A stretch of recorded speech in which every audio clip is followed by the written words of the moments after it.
so we've got everybody almost back.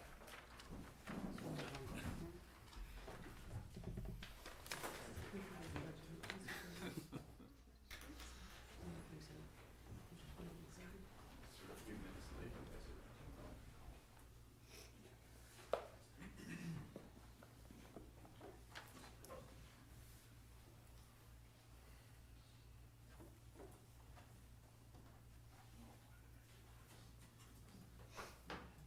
And why don't we, Lynn will obviously join us, all right? So why don't we start this off and we'll go through the roll and you'll know that we will be back in a moment.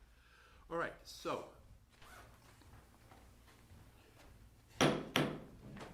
This is now the regular meeting of the Common Council of the City of Oneonta. It is September 19th. It is now about 7:05, and if the clerk would please call the roll. Sure. Mayor Dunnick. Here. Councilmember Murphy. Here. Councilmember Davies. Councilmember Sperder. Here. Councilmember Shu. Here. Councilmember Person. Councilmember Harrington. Here. Councilmember Overby. Here. Councilmember Falco. Here. We have confidence that Councilmember Carson will reach us. And let's pledge it. I pledge allegiance to the flag of the United States of America and to the republic for which it stands, one nation, under God, indivisible, with liberty and justice for all. Okay. So again, what I'm going to do, because we have petitioners and public hearing, but we have petitioners and correspondence, I would like to start up with our presentations first and then move to our petitioners if we could. And so with that, I've invited our City Health Officer, Dr. Diane Ferguson, to provide us with an update on My Arm is Sore. Good for you. So I'll be quick, petitioners. And can everyone hear me okay? It's been 8 months since I've given you a presentation, so hi Ed, you're new since I used to come here all the time, but I think Bonnie has my slide. So a lot has changed since January. In May, as you know, both the United States and the World Health Organization removed the designation of COVID-19 as a public health emergency, although the World Health Organization still considers it a pandemic. When you go to look at the data, it's very different than those numbers I used to present to you. One big difference is that we no longer have case numbers to rely on.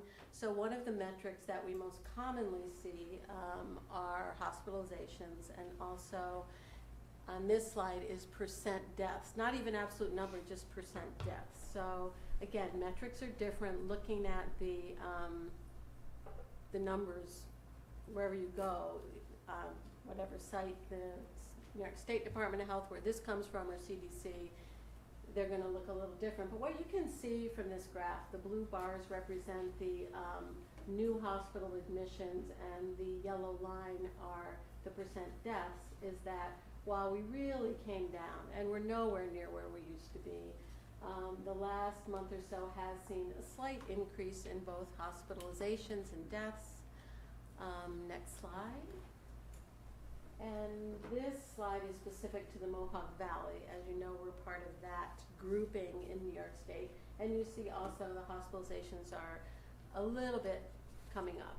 I talked to the Bassett folks today. They currently in the system, the Bassett system, which includes Fox and Cooperstown, have 8 inpatients with COVID.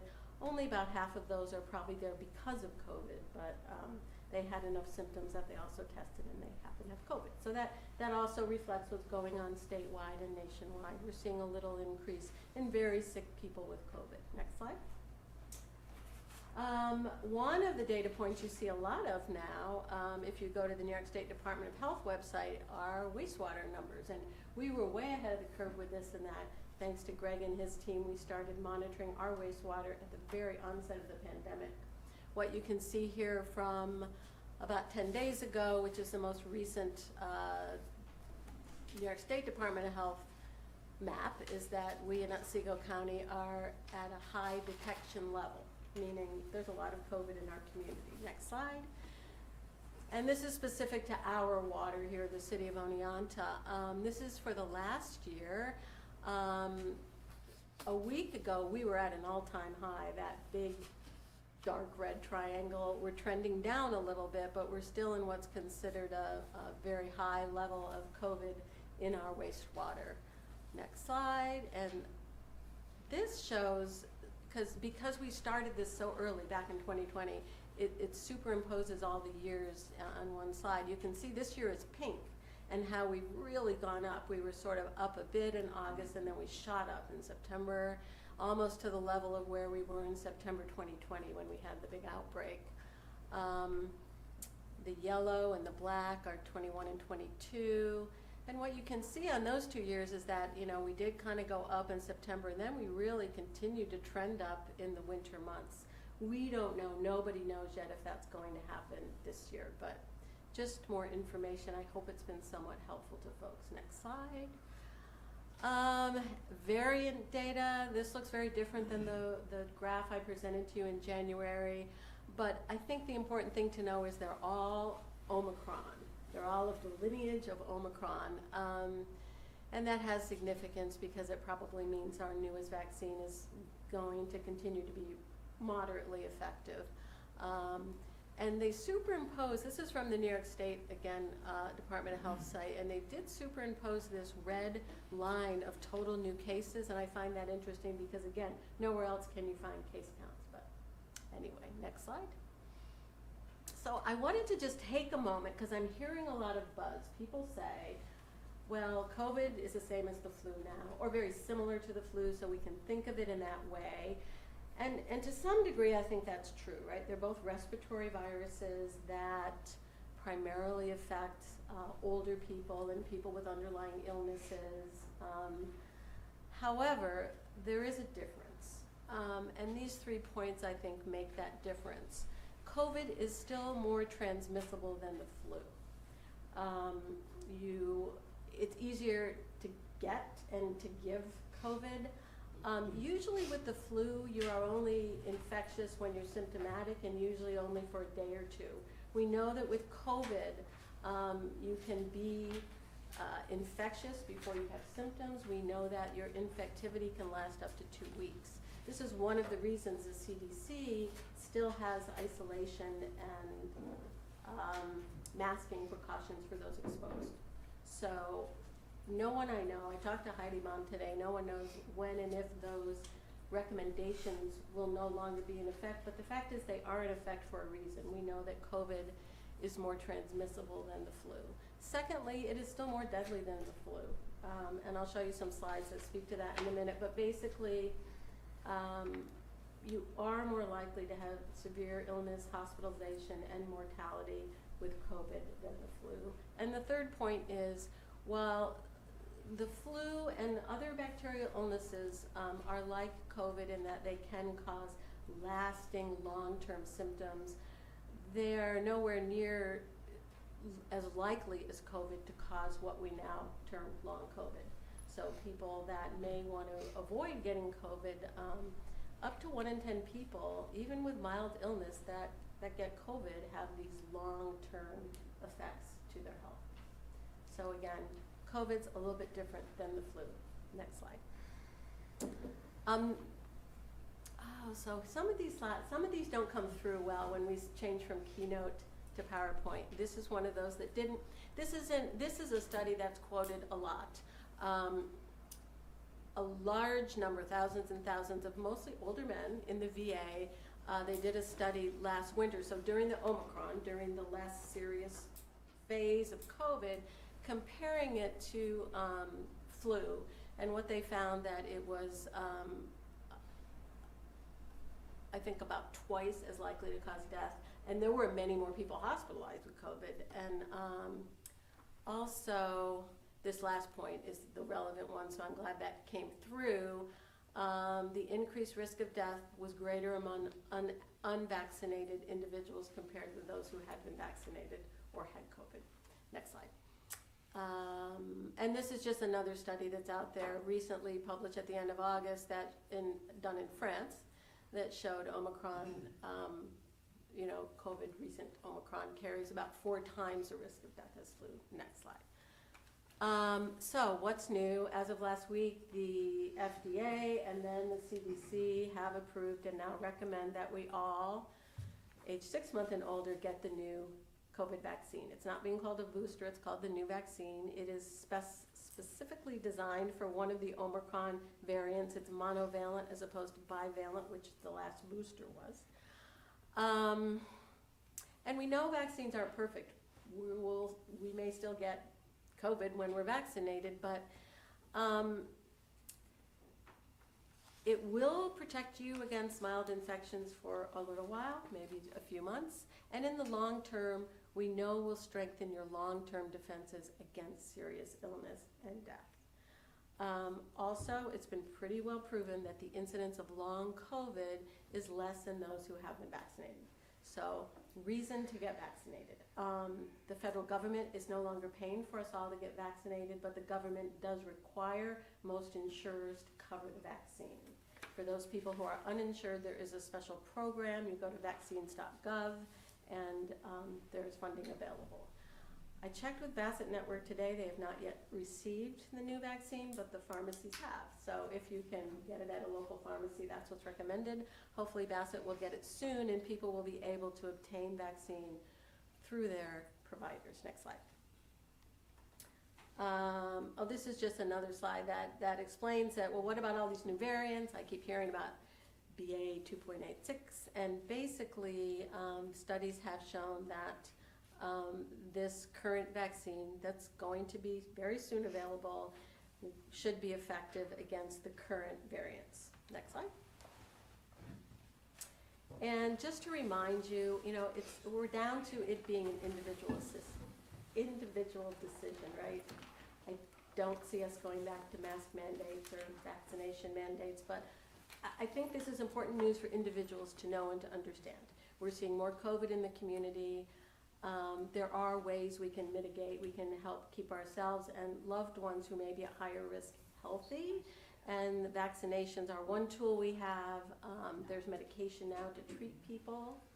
And there's also the old-fashioned distancing and masking. I personally am taking a trip next week to visit my very pregnant daughter. So on the airplane, I'm going to wear a mask. I'm over 65. I'm going to get vaccinated before I go. So again, it's personal choice, but I think it's important that we share what's happening with the community, which I think is why I'm here. Next slide. And don't forget, flu and RSV vaccines are now available. Flu season still is very specific and seasonal. So it runs from mid-October through mid-May.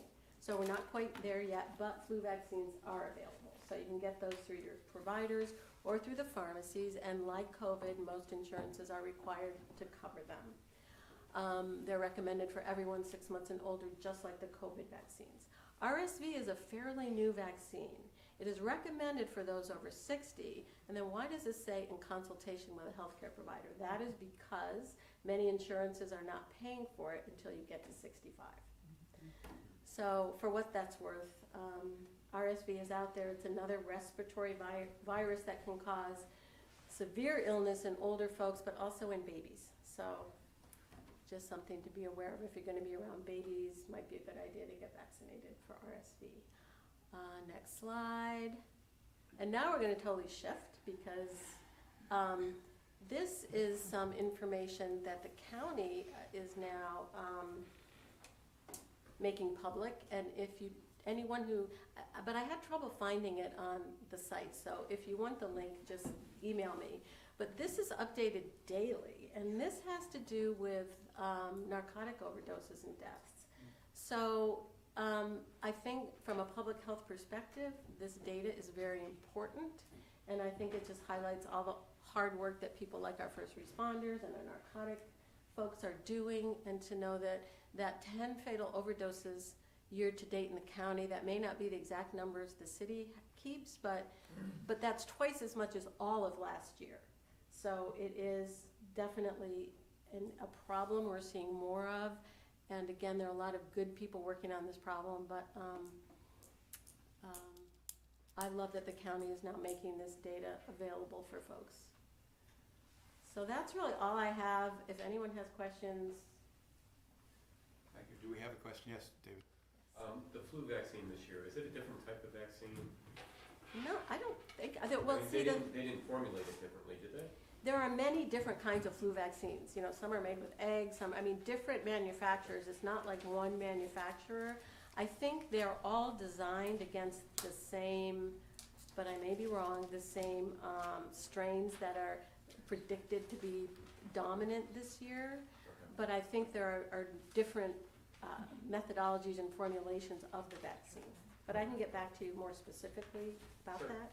But I do think they all are against the same given strains. Okay. Very good. Any other questions, Doctor? Well, thank you very much. Appreciate that. And with that, we will turn now to Kleiman and the Future for Oneonta Foundation Activities and Strategic Plan. Thank you, Mr. Mayor. Hopefully it'll come up. Thank you, council members, for taking the time and allowing me to flap my gums. I'm Al Kleinman, local entrepreneur, businessman, real estate developer, and the current chairman of the Future for Oneonta Foundation.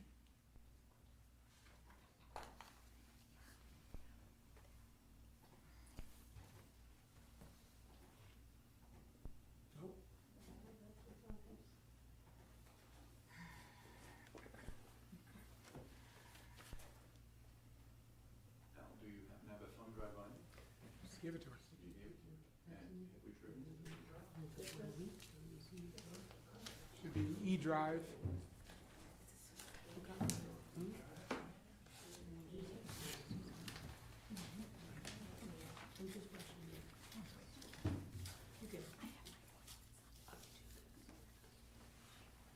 There's only one file on it.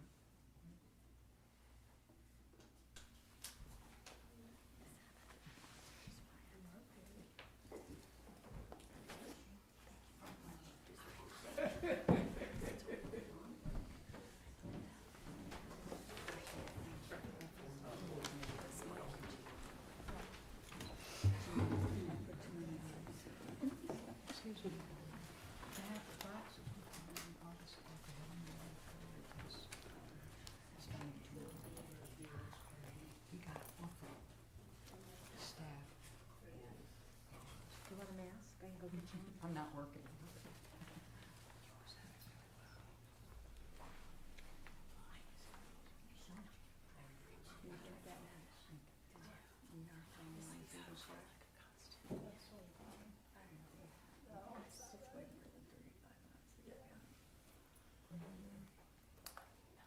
Do you have another 8 years?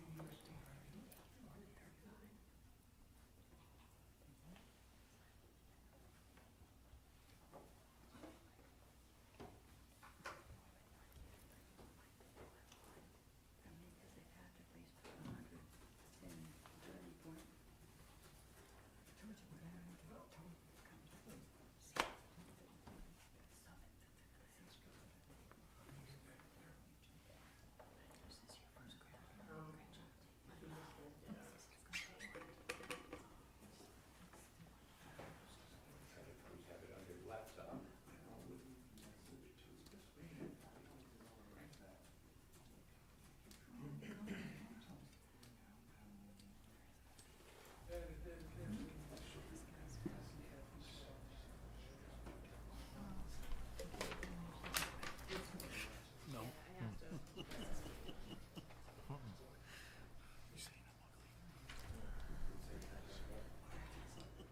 You said like Van White. I saw Van White and I see you. I don't.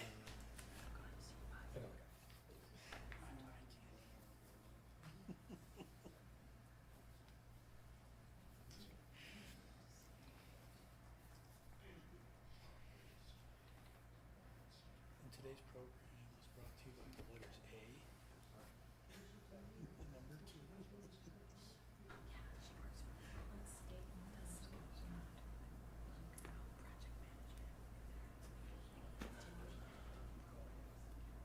School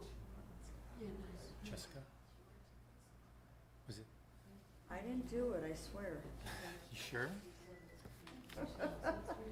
Was it OFO? Huh? Are you OFO? Which organization were you? Thought I'm kind of, how about the 12-step program? Like, I'm not set with any You're not specific, officially with any Sorry. certain organization. Did you want to participate in the safe homes and neighborhoods? You did? You just, how do you want me to get a hold of you? We have time. See, I wrote your name down, I took notes and everything, so. Because we're gonna do a summit, when I give my report, I forgot about it, but Just use share screen. make sure we get everybody.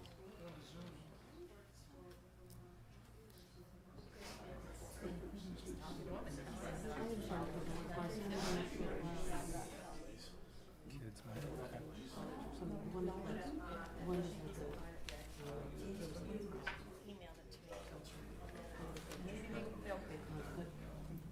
Maybe they'll pass it on.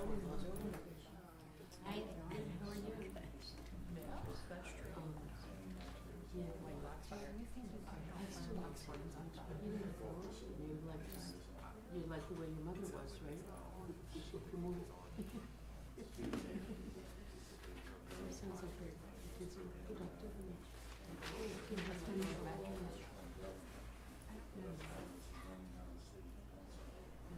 so she go back after this.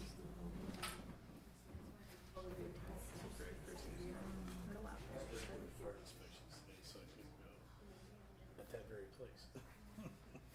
No, I didn't see you running around. No, sorry, Candace.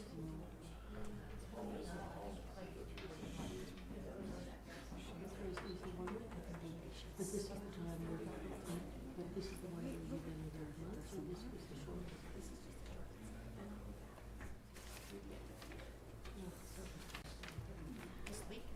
So this short was in and when is the court was there? Rain. So you don't know. Or is this area? The fan. No, the fan. So, yeah, so maybe it's fun. Because you were already good.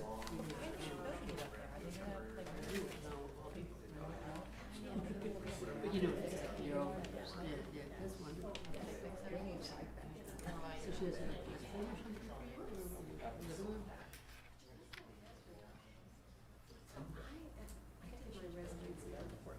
And you were a software man? You were into software? Nice. Yeah,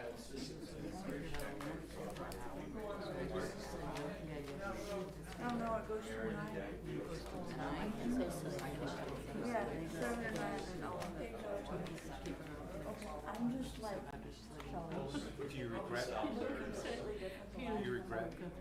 not being able to get in with all the AI now? Other than avoiding graduate school. So, do you regret not being still in the workforce when you would have been participating in all of this AI? because there were so many people in here. It's a different world.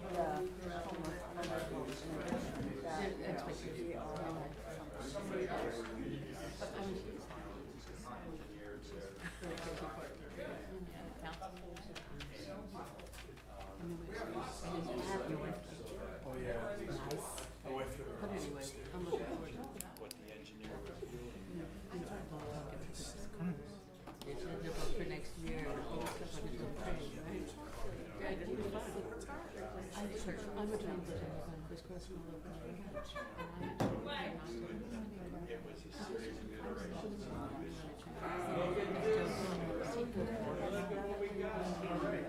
So you were doing, and then a day, you know, All right. Add this to the actual emergency.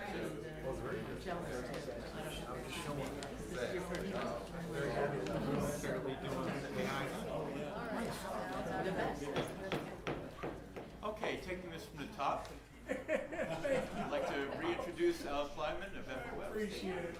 I want to share with you this evening just a little bit of background on the Future for Oneonta Foundation and a little bit about our future. You can turn. Yeah, I'm used to having my own clicker. FOF was founded in 1982 by Dr. Frederick Fay Smith. He arranged to a bunch of local citizens to come together, raised a bunch of money. Over the years, the past 40 years, FOF has given out almost $750,000 in grants, and with a historical focus on smaller grants. In many respects, when I came on the board in 2020, I think it was, up until that point, or certainly for the foreseeable history or the recent history, just about anybody that asked for $1,000 got it. And so when I came on board, when I came on board, we looked at the history and where we're going. The whole idea of Future for Oneonta Foundation is to promote improvement in quality of living and the general welfare of the citizens of Greater Oneonta, to stimulate interest in the civic affairs of the community, to support cultural and civic needs, and to solicit donations to accumulate sufficient funds to support the foundation's purpose. Slide. Currently, the foundation has about $700,000 in capital. We have a very active board. We've added some great board members in the last couple of years. Gary Herzig, your former mayor, is our vice chair. Angie Eichler has been with us for a number of years as our operations manager. And the board's focus when I came on was we did a complete strategic review of the foundation, and its focus now is on project development and fundraising. And the new, if you will, the new strategic plan is basically continued grants to support the local community, the arts and entertainment, community beautification. You're all pretty familiar, I hope, with the Properties of Merit program that FOF has done for many, many years. But one word jumped out when we went through our strategic planning process, and that was transformational. And so the focus of Future for Oneonta Foundation, in addition to its historical focus, is to support transformational projects for the city of Oneonta. What does that mean? Slide. So transformations from this to this. One of our primary, our first home runs was to help act as the catalyst for the development of the 1.1 mile paved trail through Neowa Park. That had been on the docket, my understanding, for almost 20 years, and we got that done in less than a year. FOF put up 50 grand, city put up the balance of the money, and got that done, and I think that's a tremendous addition to our city, and it is our dream to have that paved trail literally for 7 miles from Silas Lane to Fortin Park. And that's real, it can happen, and we're going to help to make it happen. Slide, please. From this, outdoor entertainment, to this. We're working, and my partner in crime here will speak about this in a little bit, but working on 2 new performance venues, the Al Galladoro Memorial Pavilion, which will be in Muller Plaza, and the Jerry Jeff Walker Memorial Pavilion, which will be in Neowa Park. And we'll talk a little bit more about that in a moment. Slide, please. And from this to this, one of my dreams, one of my visions, one of the top priorities that I have is to find a permanent home for the Oneonta Farmers Market. We need it. We're in the center of an agricultural community. Agriculture plays a huge role in our county, and to be very frank, I'm embarrassed by our farmers market. Not because people don't do it, what needs to be done, but you know, in the winter you got to have a place to hang your hat, and I think we can do something really, really cool with an indoor farmers market, similar to Lucky Cooperstown, that has just a tremendous venue for that. And So active transformational projects at this point are continued development of the Susquehanna Greenway. The next focus is the new bridge on the New Island Trail to replace the current trestle bridge that's there that has been condemned. My understanding, we've set aside $25,000 for the Wilbur Park Pool Splash Experience. I don't know a lot about where that is at this moment, but FOF has committed funds for that. A permanent home for the Oneonta Farmers Market. We're working to be a catalyst for the formation of a venture capital initiative. One of the strategic initiatives that I've had on my agenda is to tap into the 75,000 graduates from SUNY and Hartwick and have them come home to Oneonta and develop a venture capital fund to attract businesses from folks who know Oneonta, have moved away, and thanks to COVID, which is, never let a good crisis go to waste, 30% of our employees now work from home. In my case, my company is almost now exclusively work from home.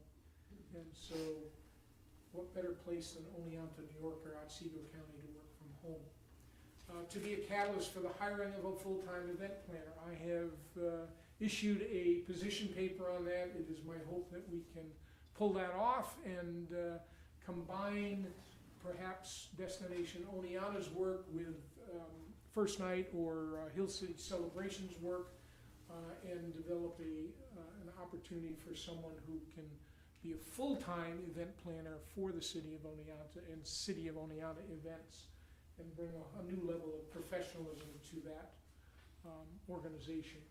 And because my wife, Carol Mandigo, is retired. And also, as I said, new performance venues. So we're looking at bigger projects, slide please, that will be a catalyst for positive change and continuous improvement. And that's the future for Oneonta Foundation. We ask for your support. We ask for you to help us communicate what we do into the community. It's been a sleepy little organization for the last decade or so, and it's my hope to make it a little bit more visible and take on some bigger projects. So thank you very much. I'm going to now turn over, slide please, to my partner in crime, Mr. Rafael Sasson, who's working with me. I'm the chair, I guess. We're co-chairs of the Performance Venue Task Force.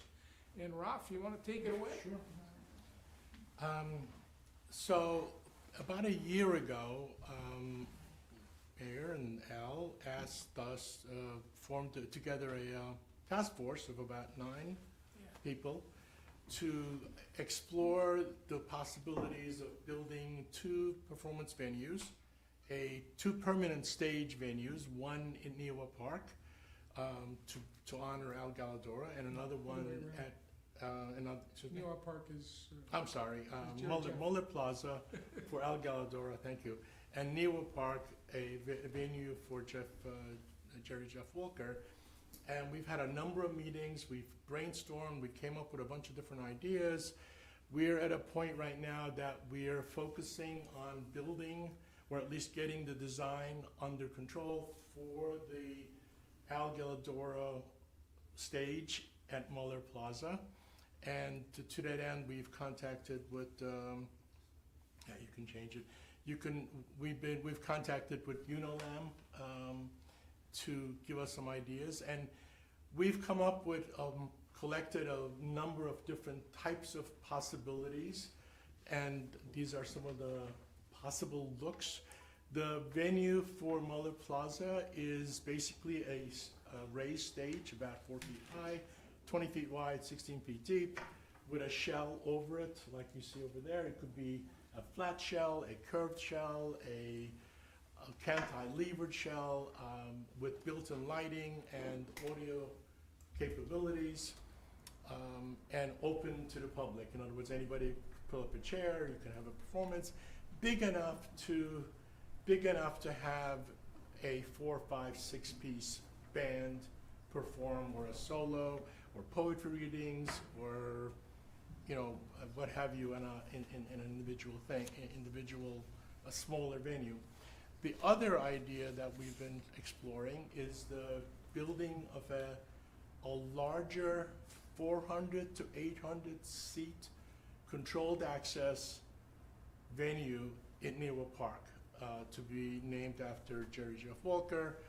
And that would be a larger stage, approximately maybe 30 feet wide, 20 feet deep. Again, with a shell, something like this. The difference is, one of the things we talked about is, do we leave it open like it is right now when you have the Wenger wagon and people bring their chairs and watch a performance? Or are we better off having an enclosed, limited, controlled access, not limited access, controlled access, where people, it could still be free, but people, very similar to Shakespeare in the Park in Central Park, where you get tickets from local vendors on site, so we can control who comes in. And I was just in London 2 months ago, and I went to an outdoor theater that was absolutely a perfect model for what we want to do, if we can do it, where they had food vendors inside the controlled area, so you can actually go there an hour and a half, 2 hours before showtime, buy a pizza, buy some wine, buy some beer, hang out on picnic tables. I mean, it was just, we had a great time, and beautiful stage. So that's the other idea that we're tossing around. And but we want to focus right now on moving ahead with the Al Galadora Mullet Plaza, because it's a simpler project. It's basically a platform with a shell with some lighting and audio built into it. So we thought we would do that first, and then see where that takes us with the venue in the park. And So with any luck, by summer of next year, we'll have a performance venue in Mullet Mullet Plaza. Plaza, yeah. I mean, With if any luck. we can spend the winter planning, designing, getting bids, and then start construction April, and be done by June. Slide, please. There we go. Questions? Yes, Any Dave. questions on the stage? I think I've got quite a few questions. Oh, sure. First one's for Greg. Greg, when did we designate the $235,000 of ARPA funds toward the different pavilions? Don't quote me on exactly when. Whenever we first talked about using that first $713,000 worth of ARPA funds for park and recreation projects, that was one of the projects that was listed. I'd have to go back and notes to see when that was first discussed. Wasn't it 3 years ago? I don't know if it would have been 2020 or 2021. Jane, do you remember? I believe it was the 2021 budget, and there was an ARPA spending plan incorporated in the budget, and the performance stage was listed there. Okay. Al, I've known you for a long time. I think you do amazing things. And you've done amazing things at the corner of Lettuce and Main Street. I have the utmost respect for you and how you do business and how you bring ideas to the table. However, However,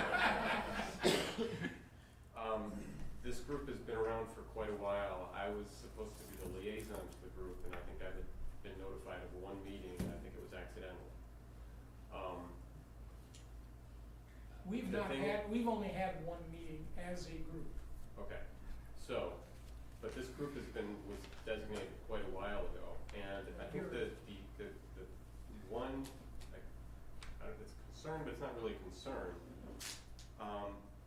When it comes to using these funds, I mean, we can go out, and your group can go out and get ideas, and I love the pictures and the ideas you have, but ultimately, it's up to the council and finance to then put out a bid to get ideas from architecture groups to then come forward with their ideas of what they would be willing to build for us. So I guess my point is, at some point, you know, the rubber's gotta meet the road here, and we just need to do this. Let me give you a little bit of So- background. So we met last year the performance venue group met, I wanna say it's July- it was September end of or July of end last year. July, August. And we brainstormed and we got a lot of great ideas.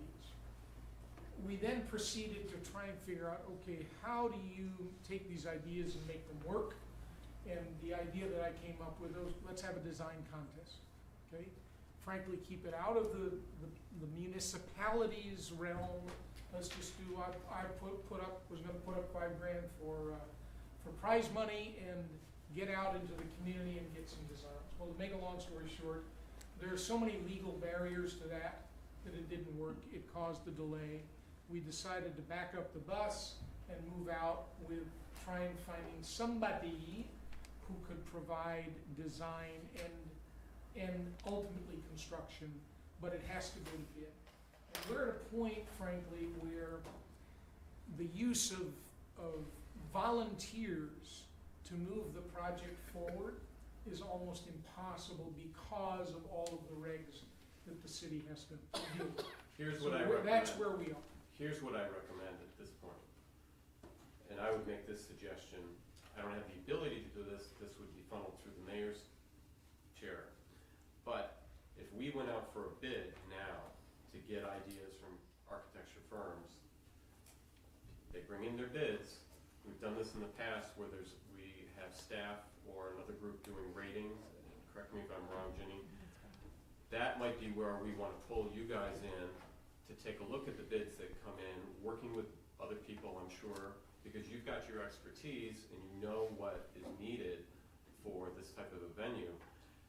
Then we decide, with your help, which direction to go. Because I feel like right now, we're kind of spinning our wheels a little bit. You're finding great ideas out there, but ultimately, all that work's got to be redone when we come back here anyway. So, Well, I think, to be very direct, Dave, I think that we have enough design input now that we can take something to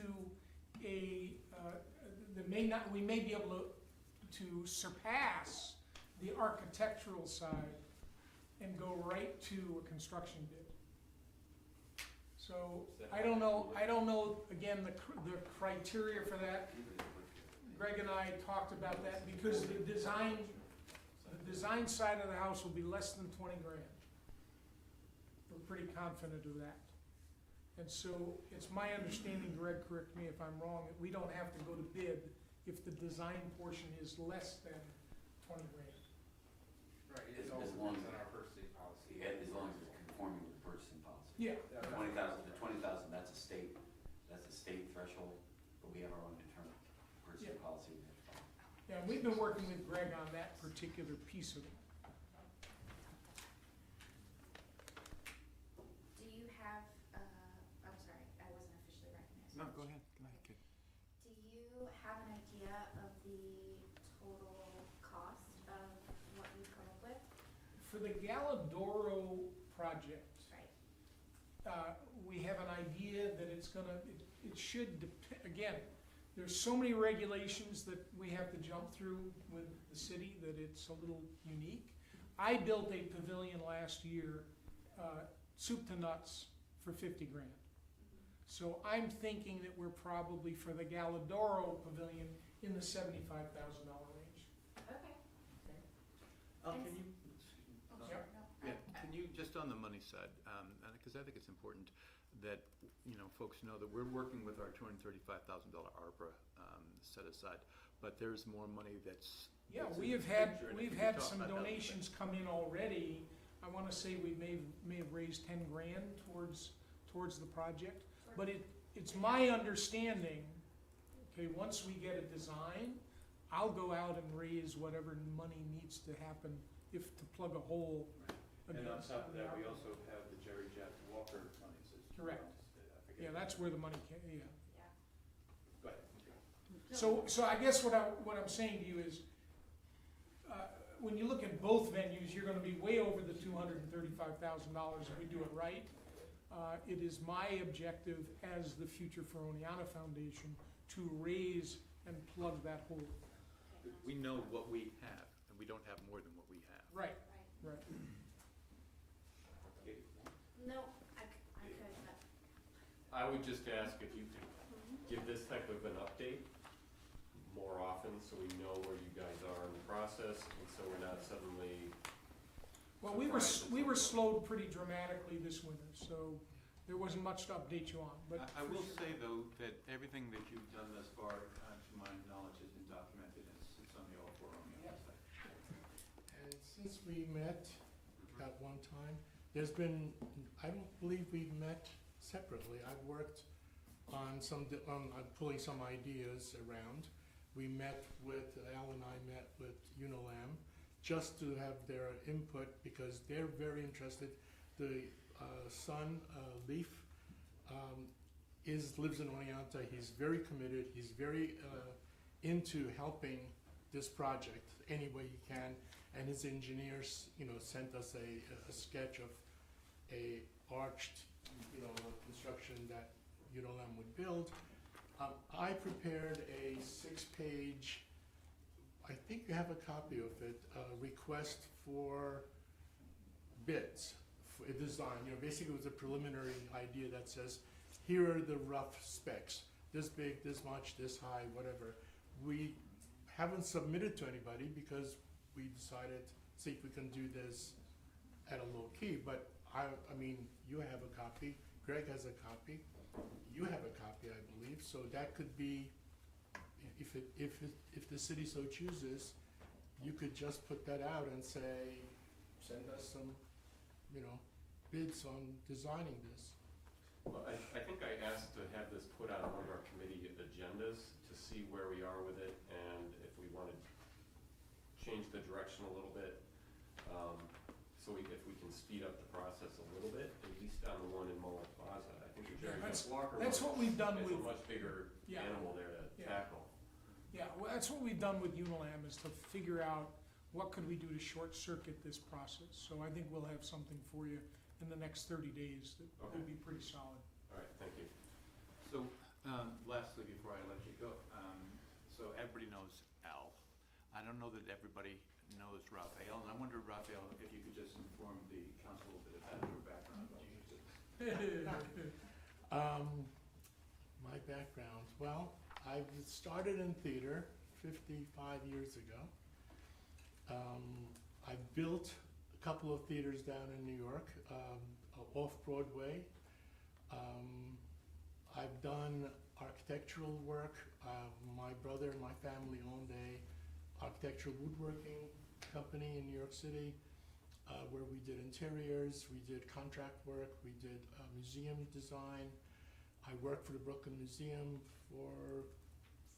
in the early 70s as a audiovisual designer. We've had in Oneonta a place called Lifestyle Center that was open from 88 to 98, the natural products business. I'm kind of not as big an entrepreneur as Al is, but I've started at least 5 different companies over the years. The difference is you know something about venue design and I don't. And you know something about making money and I don't.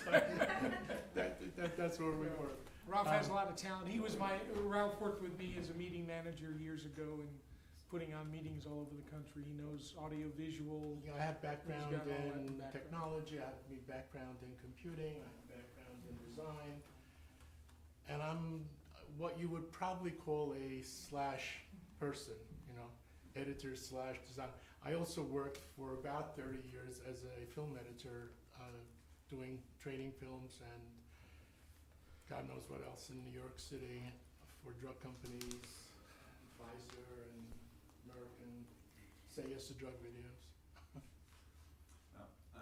I think we can, go ahead, Katie. I just wanted to say that, while we have the ability to give our 2 cents, I would concur with Dave's, comments that I think pulling the city closer on this, since there will be a portion that's city funding and also it's existing on city property, would be, I think we'd all have interest in that. I also wanted to say, as the liaison to the Parks and Rec Commission, that I'd really be in favor of a limited access facility in Neowah Park. We've had to turn away a couple of events because they wanted to do limited access and we don't currently have that, so I'm excited that you're pursuing that. And I just want to say thank you for all the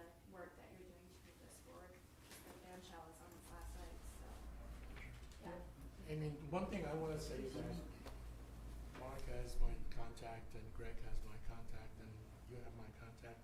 Anytime anybody has any question about anything that I'm doing, please feel free to send me a note saying, what are you up to? And, I mean, I was away all of July, I was sick all of August, so there was 2 months where nothing happened. I kinda got back on the horse early September, and here we are in September.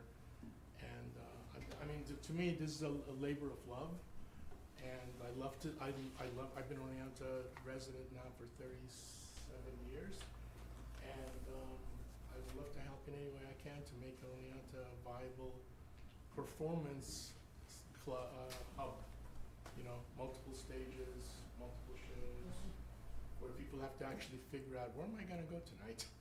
Instead of saying, oh, we only have one choice. And another piece of this, to put a period on this, is the project of a permanent or full-time event manager plays a big role in this, in my opinion. Because if to build 2 expensive venues and not have somebody that can manage those programs would be a waste. So it's those 2 things have to go together. So again, yes, Scott? So when this money was put aside in 2021, it was for 1, Yes. and now we're going into 2. We're still looking at the same 235. Well, I understand that, but it was only supposed to be for 1, and now it's kind of escalated. Is that, I don't think we ever said, hey, yeah, let's go for 2. So my question is what committee is this gonna go to so we can kind of keep track of it and say, yeah, we're okay with 2, or no, we really just wanna look at 1, so they're not unnecessarily doing work that maybe the council's not 100% on doing 2. I mean, Well, I think- I'm in favor of doing 2, I'm not saying that, but I'm just saying, we kinda have to, I see some, already we kinda got away from some stuff that, when we originally did it. If I could just emphasize Scott's point, the way that we have prioritized the ARPA funding, that first tranche is like a rollover system.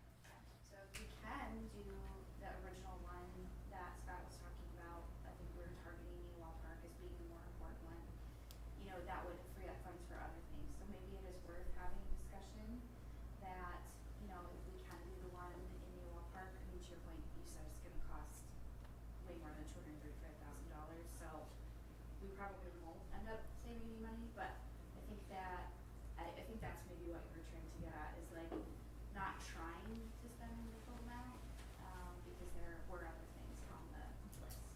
So I guess in answer to your question, Scott, it's gonna wind up at the, probably quality of life and infrastructure, and find itself, to the finance committee. We'll work our way through, so, hopefully that will, yes, Steve? Also to your point about, both your points, the location in Muller Plaza actually was talked about like a decade ago. That was the first idea, and then in the meantime, as that kind of percolated over the years, the band shell has slowly deteriorated, so it's kind of morphed into having to replace the band shell that was used over in Newell Park too, so. I think we've come to a point where, I mean, we've all agreed that kind of on both.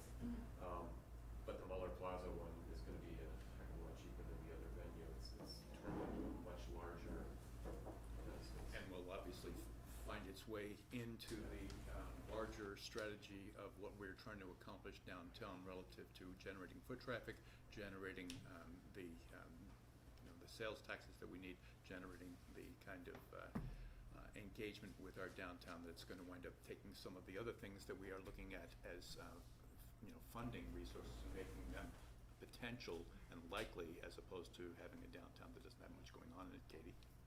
Oh, you reminded me of something that I wanted to ask, which is where, maybe, I don't know if this is a question for city staff who's been involved, but where are you targeting in Newell Park for the venue? What location? There's a space between the pickleball courts and the And the back of baseball the court. master field. Oh, gotcha, okay. It's the area where 4 months ago there was Juneteenth, Yeah, a Juneteenth event, okay, that field. cool. Big enough to put a fairly large controlled access venue and parking and whatever else you need. potentially connective over the, so it's, And one of the things that we talked about at the prior meeting, that I think David was at, was that if we build the Muller Plaza stage first, it will give an opportunity for fundraising, like Mark just said, that says, here's one possibility.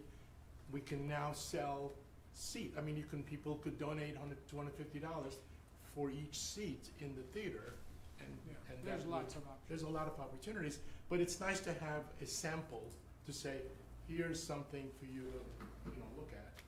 So that's our vision. It certainly worked with the Mill Race Trail, right? It's a little part. so if there are no other comments, Hi, Jessica, I Yes, hold on. no, It's this is, repetition, no, so- this isn't that section yet, I was just saying from the council. oh, from the council, But I appreciate okay. that. David, did you have something? Did you have something? I was gonna, no, but I know there's somebody else in the audience that didn't have a chance to talk earlier. Oh, yeah, no, we're gonna go to petitioners now. In a minute, I just wanna say thank you. Thank you to Al, thank you to Raphael. The creativity and the level of commitment to the city is so much appreciated. Your volunteerism is noted by all, so thank you very much. Thank you.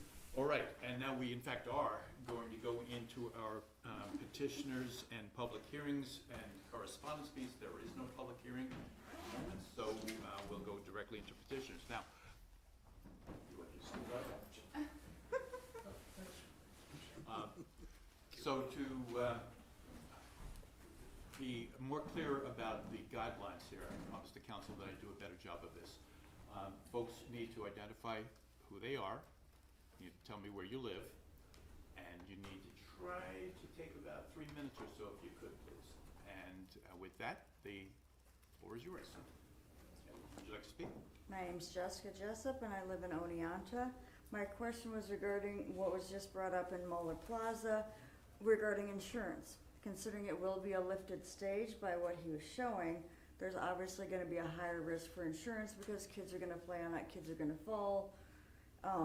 So where is insurance money going to be coming from to put towards Muller Plaza and doing this venue? Right, and so this will, among the various committees that this will go to, Parks and Rec, Quality of Life and Infrastructure, Finance and Human Resources, that will, I'm certain, be discussed and determined. But thank you very much for that. Okay. Now, do I have anybody else? Yes. All right, good evening, everyone. My name is Jill Basile, and I am the Otsego County Rep for Ward 7 and 8, which includes downtown Oneonta. I am here on behalf of a business owner. Her name is Leah Moscatello, and she owns Hair of the Dog on Water Street. Not only am I friends with Leah, I will preface that, but she is a business owner in the city of Oneonta, and she had a grave concern about something that happened today. Leah was unable to be here tonight as she has little ones who are in bed already, so I said I would come on her behalf, and I'm sorry I'm late. So I'm reading a quote from Leah. This is pertaining to the announcement that was forced out today at around 3 p.m. Regarding the construction that's going to happen on Water Street tomorrow and the next day, I believe. Leah told me she spoke to 2 other business owners on Water Street and no one was aware of what was happening tomorrow. And as soon as she received the text message, I believe it was at 2:54 p.m., before 3 p.m. she called the number that was listed on the text message to find out more information, and no one answered the phone. I know she did reach out to some folks here too, so I appreciate that. And so this is, Leah owns a business, Hair of the Dog. It's a grooming facility, so has clients walking in and out with pets, maybe in a carrier or not. So this is Leah's quote. Basically, my frustrations have peaked. I've been trying to work through every day, first dealing with the Springbrook project for months now, and then blocking and causing so much activity outside my door that it is unsafe. Then the whole parking garage situation happened out of nowhere, and now I'm finding out with less than 24 hours notice before about the NYSEC plan at 3 p.m. the night before is no way a fair warning to businesses on Water Street. This has literally been my day today, my day today. I'm beyond frustrated because I have to shut down with less than 24 hours notice, and that's a big hit for me. That's an entire day or two of work and wages that I cannot get back.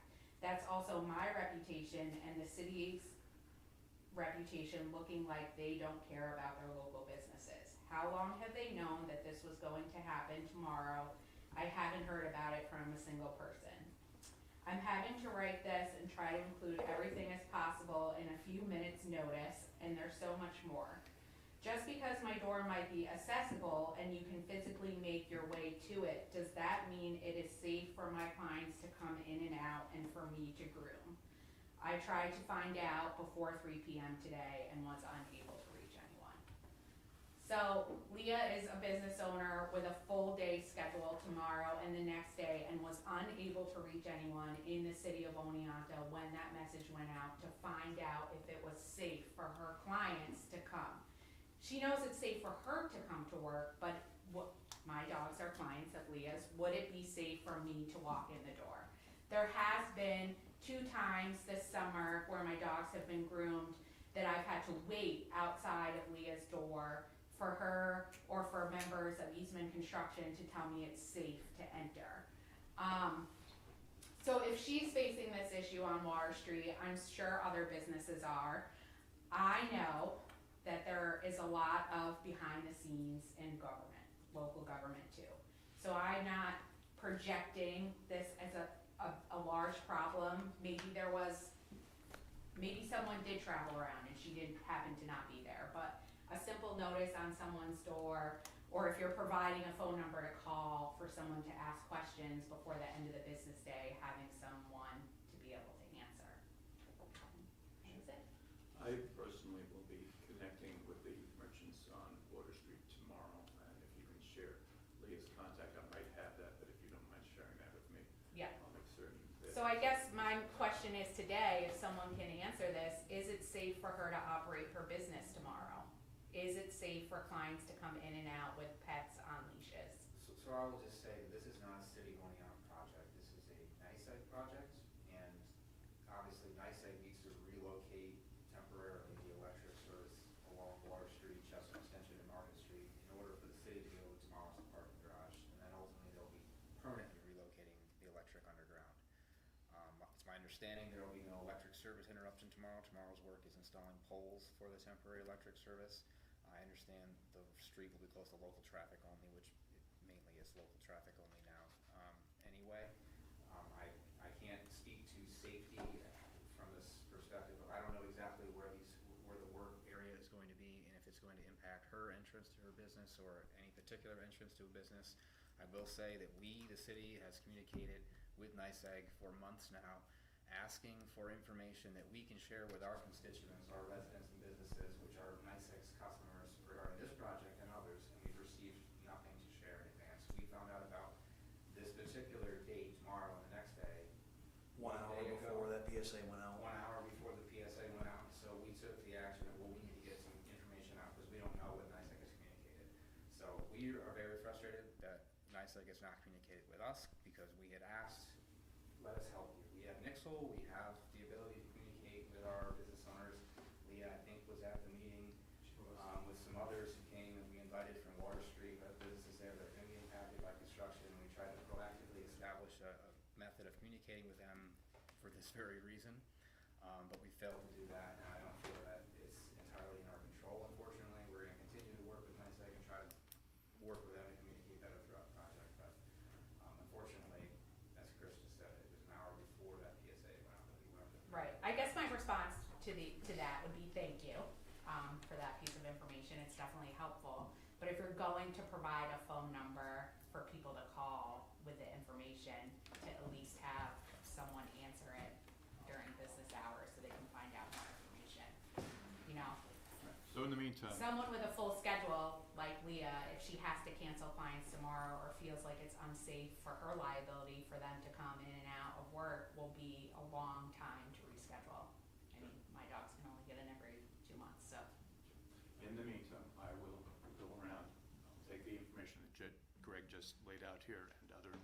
terms of what we're looking at projection-wise and how we might be able to better communicate with folks so that they understand that we are absolutely,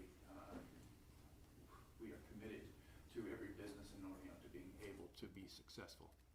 And we do know that every one of those businesses is owned and operated typically by one person with no staff. I'll go around and I'll see people. Yes, Dave? Mayor, I would, thank you for coming tomorrow. I would encourage you and Greg to reach out to NYSEG as early as possible to get whatever questions answered. This is not a big problem with NYSEG. This is incredibly frustrating. This is like the next level up to what happened a few years ago. They would just take a street in the city and chop trees wherever they wanted. I mean, leaving some trees barely standing.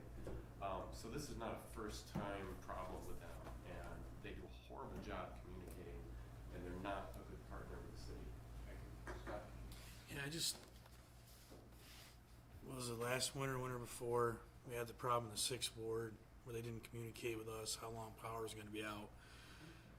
They promised at that point to Greg when I was throwing my temper tantrum up here for lack of better terms, but about they were gonna get better with communication, and this is really disturbing that they're still into this where they're not engaging with us, even after they promised that they would. So, I mean, I think, you know, whatever we can do to put some pressure on them a little bit, or a lot. Emily? I'm sorry, I'll be really quick. Thank you for coming on behalf of Leah. I talked with her also earlier today, talked with Bonnie, we tried to figure out what was going on and things to update. I did have one more future concern for the people on Water Street as the Springbrook construction has been going on, especially because Leah's business is right there by the pedestrian walkway.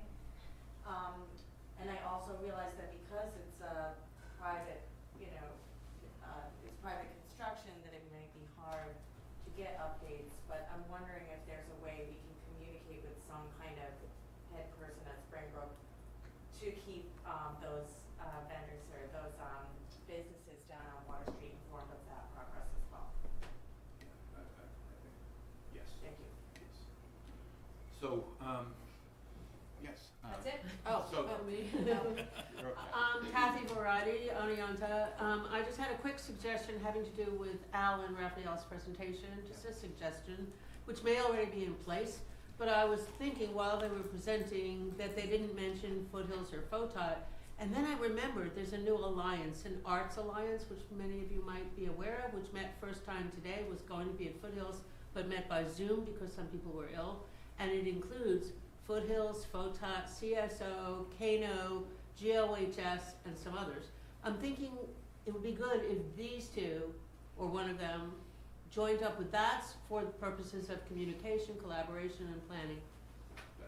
That's great, Kathy. And because I promised the council that I'd be a stickler, so we're in Oneonta? 61 Chestnut Street. Thank you very much. Okay, we have others, I presume? Do we? Any other petitioners? Okay. All right, well, in that case, I thank you very much. Do we have correspondence? All right. We will move on then to our boards and commission reports, and we'll look first to our Parks and Rec Commission report. And do we have something? I'm here, yeah. Parks met on September 6th, which was the day after Labor Day. We got updates on the following things. Deer exclosures have been installed, as well as signs have been posted at the pavilions in Wilmer Park, reminding people not to feed the wildlife. We were able to fund 3 exclosures, not 2, as previously thought. And this is the first step to gather data in the DMAP program for the DEC. We found out, kind of a bummer, that Hartwick softball won't use field 4 in Neowa Park, as previously discussed. They're instead going to take their games out to the Cooperstown All-Star Village. The commission is disappointed with this news and wondered how the fields at Cooperstown All-Star Village would be compatible with NCAA softball regulations, while acknowledging that the reason for that change is that field 4 would also need a lot of work to meet those guidelines. Maybe they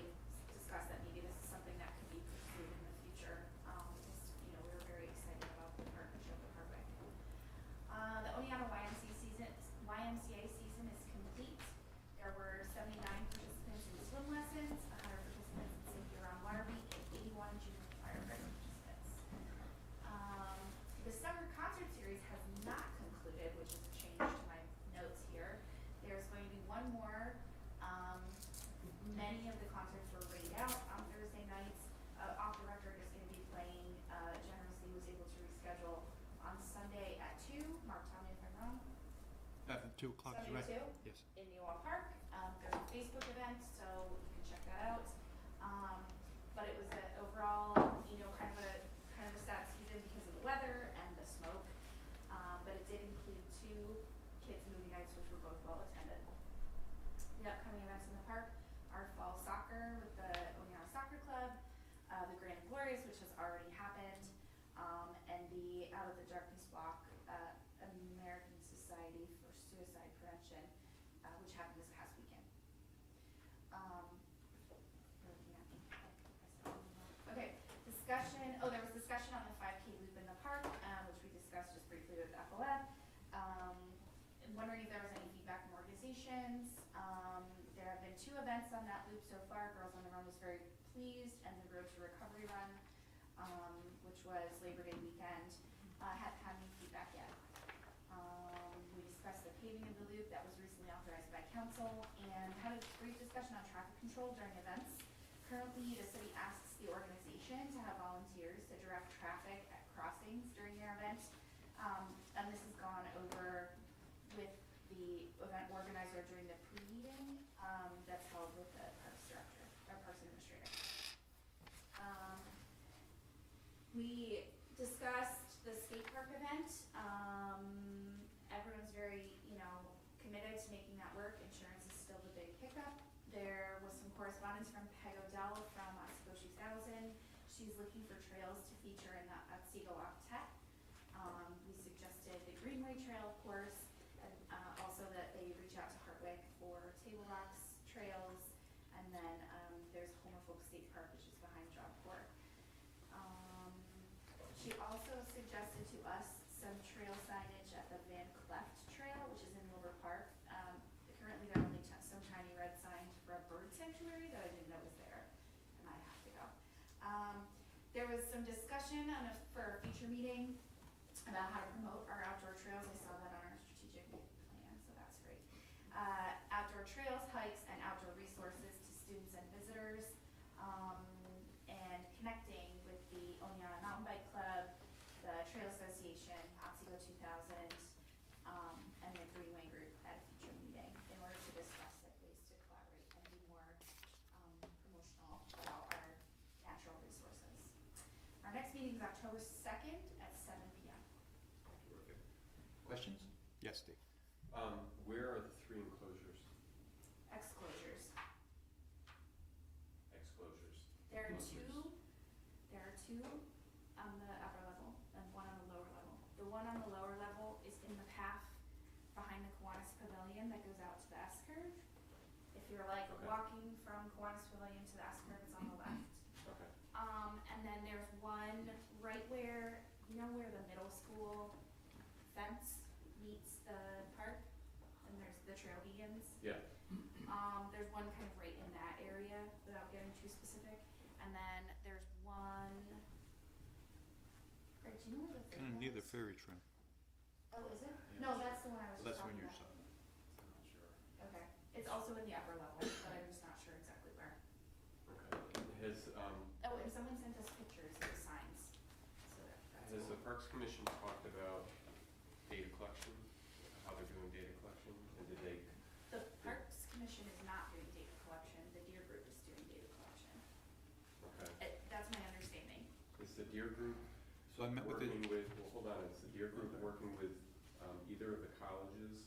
They will be. Recommended? They will be. We just had a meeting. I just met with this. So they're not right now? Not yet. No. No. I just met with the group literally a couple of days ago, and worked through everything that the council had approved. We worked backward on it in terms of what the timeline should be on it, and what needed to be done, and who needed to do that. And so a couple of hours later, they wound up with a strategy to do that. And I believe they've now created, I think there are minutes from that meeting that will go up if they haven't already gone up on the site. My concern, and I'm sure Councilman Davies has the same concern, is that these exclosures have already been built. So as soon as they're done being built, data starts. And if they haven't worked to do this work with either of the colleges to help them collect the data and then interpret the data with people that have the experience doing this, I'm just wondering what we're doing other than just building exposures. Right. I've just seen, I've literally, walked the park just a couple of days ago. There's Well, I would encourage them to contact connection between either- what's on one side and the other currently. So I don't think we've really lost much time. Well, I would encourage them to either contact both colleges or contact Councilman Davies, who could direct them up at SUNY of who to talk to and get that started on that immediately. Right, that's in their strategy. They, like I said, they just met. They all have jobs to do, and the minutes are available, and they're planning on being the group that tries to make this happen. Any other questions, comments? Yes, Len? Just an update on the skateboarding event. The insurance portion of this is a little bit more laborious than originally thought of. I know I've called 2 insurance companies just to try and get this one-day event. The insurance company, the last one, thankfully gave me another insurance company call. So to have this pretty popular event, this is taking on more of a life of itself just for the insurance purposes. Is there any way that we can just put a rider on the city and no? No. We simply can't do it.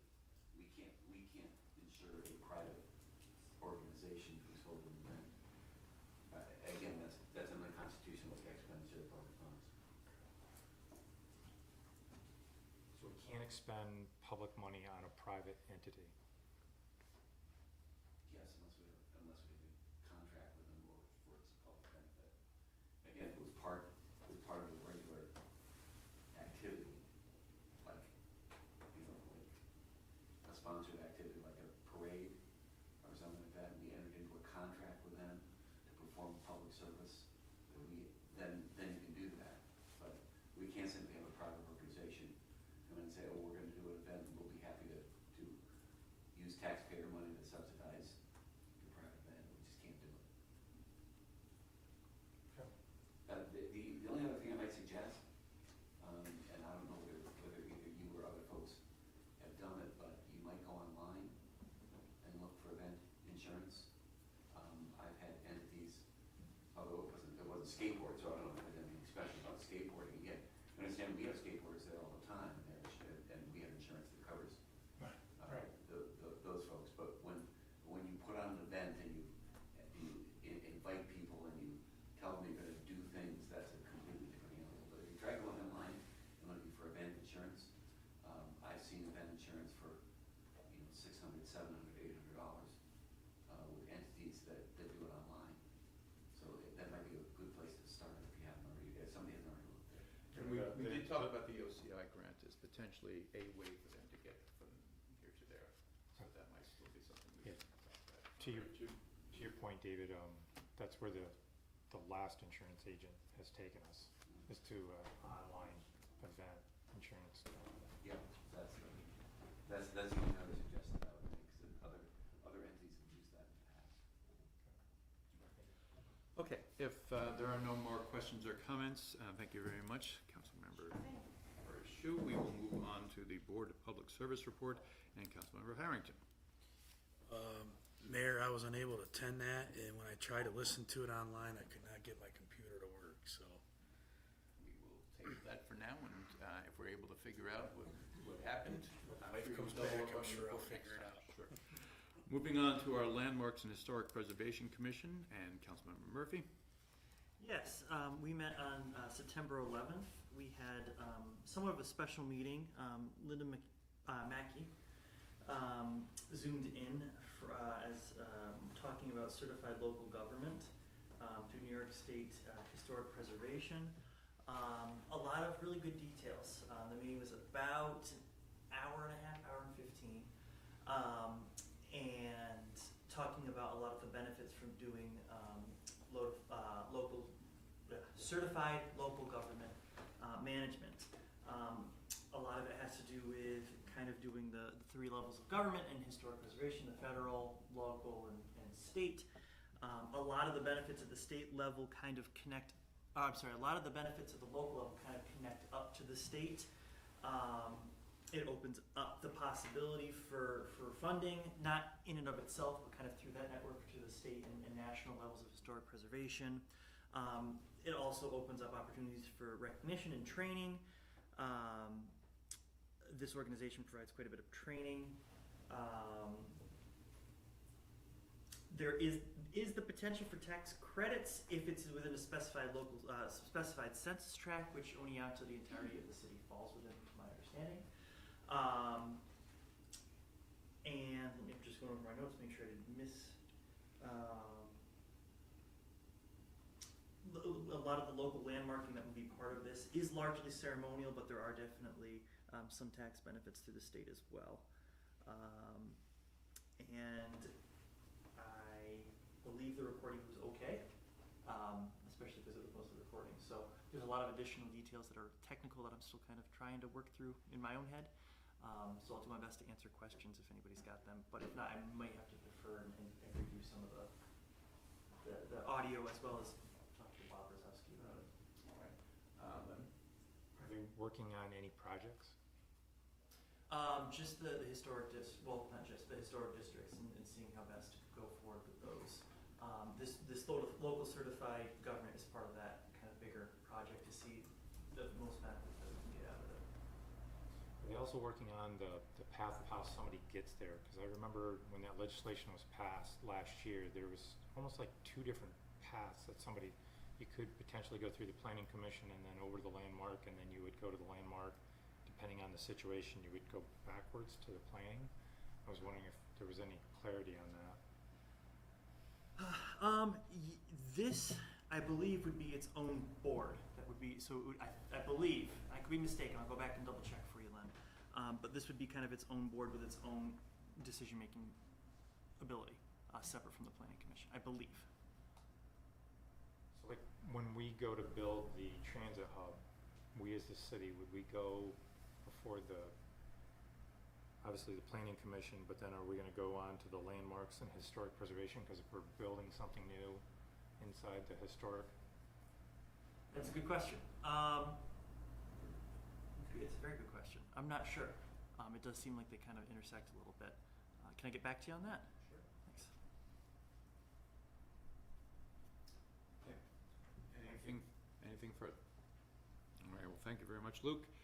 And the environmental board typically would be reported on by Councilmember Davies. He's not here unless there is somebody who is privy to what happened there. I think we can move on to our next, which would be a report from the Housing Commission. I'm going to go back to you, Murphy.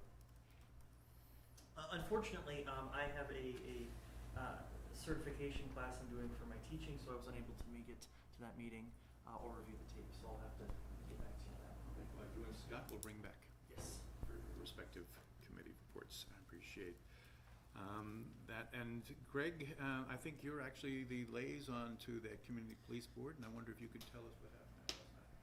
Sure. Last on last night we met. We have 2 vacancies on the board that will, Mayor was there at the beginning of the meeting and asked, our existing board members to bring forth any recommendations they may have. I'm sure anyone from the community as well as the council can bring those to the mayor as well for consideration. We had 2 board members who left the board. New business, they did discuss creating a Facebook page for the board. It would be similar to, for instance, the environmental board's page, where it's a city-controlled page. However, the board members themselves would control the content and interactions, but it ultimately is an official city page. So we'll be working with the clerk's office to establish that. There's a lot of discussion about the charges of the board. We went through the city code that was passed, the ordinance. It had been a while since we last met, and we really went through line by line what their charges are. It talks quite a bit about how, anticipating some of the feedback that might come through on the Facebook page and how that gets funneled or directed to the city as needed or directly to the board, and what sort of interactions will occur between the board and any public through the Facebook page or otherwise. We talked about the city's existing process. We have an online portal, a form where someone can fill out a complaint or a commendation regarding the police department. And we talked about the differences between those. One of the appendices to the code section that was adopted that kind of outlines in more detail the responsibilities and processes related to the board, including the reporting by me, the city administrator, to the board, any complaints or commendations that are received through that city process. You know, we're to develop a form, so that's something I drafted a year ago now, but we were going to revisit that. I'll share that with the board for discussion at their next meeting, so we can hopefully agree on a format for sharing of information. And they discussed quite a bit community outreach.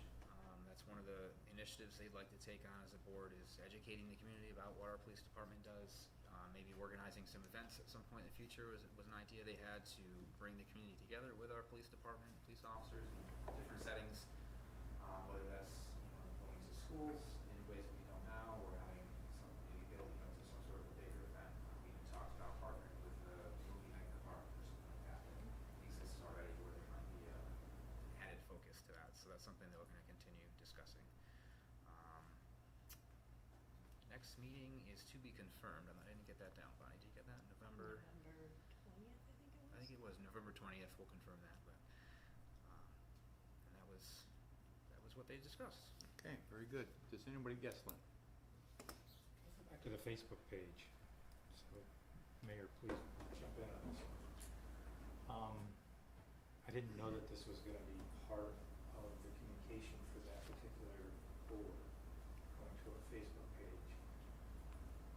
I know that we spent quite a bit of time, and I wish Councilman Marby was here to help me refresh my memory, but we talked about communicating within and out of that, and I thought it was all supposed to go through, Greg was going to report to the council. I'm just wondering how the Facebook part of this, and who's going to communicate with whoever. Yeah, it's a good point, the filtering piece of it. Just because we did talk about one of the priorities of the Community Police Board was to be communicating to the public and being essentially something of a conduit for communications back from the public to the but we want to make sure that these activities you are right. was There needs to be some transparent as level of possible. filtering.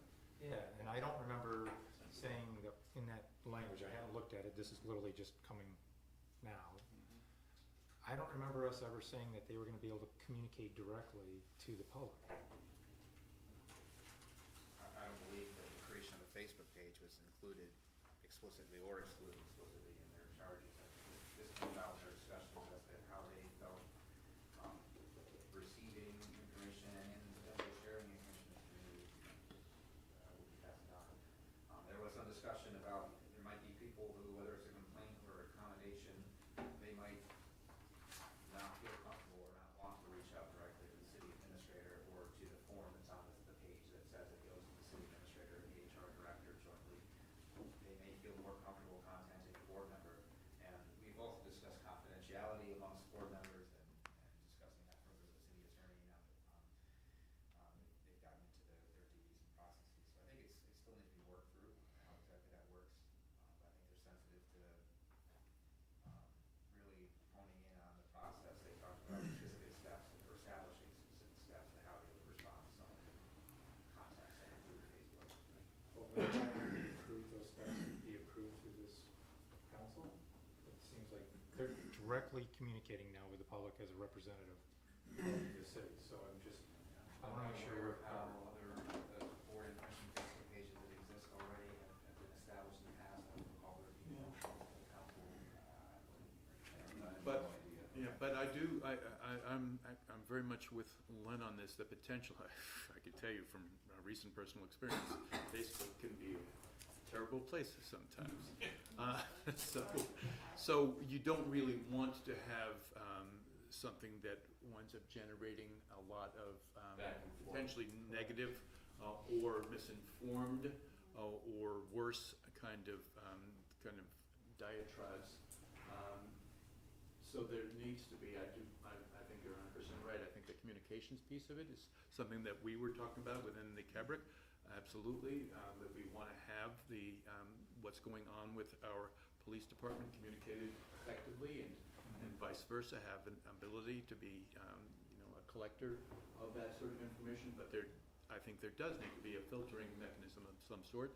So this is a good group, this community police board, I think we put that in front of them, and they start to suss that out and I think it may very well come back to council in terms of, what they propose, how the council might weigh in on that. And we may want to chat with Joe Tenning, because I believe we have a social media policy that's already in place. Mhm. And we maybe got to take a look at it and see what is in compliance and what is not in compliance. Good to take a look at it. Yeah, Facebook can just, it's a Pandora's box. Yeah. Yes, Alan? Does the city of Oneonta Police Department already has a Facebook page, right?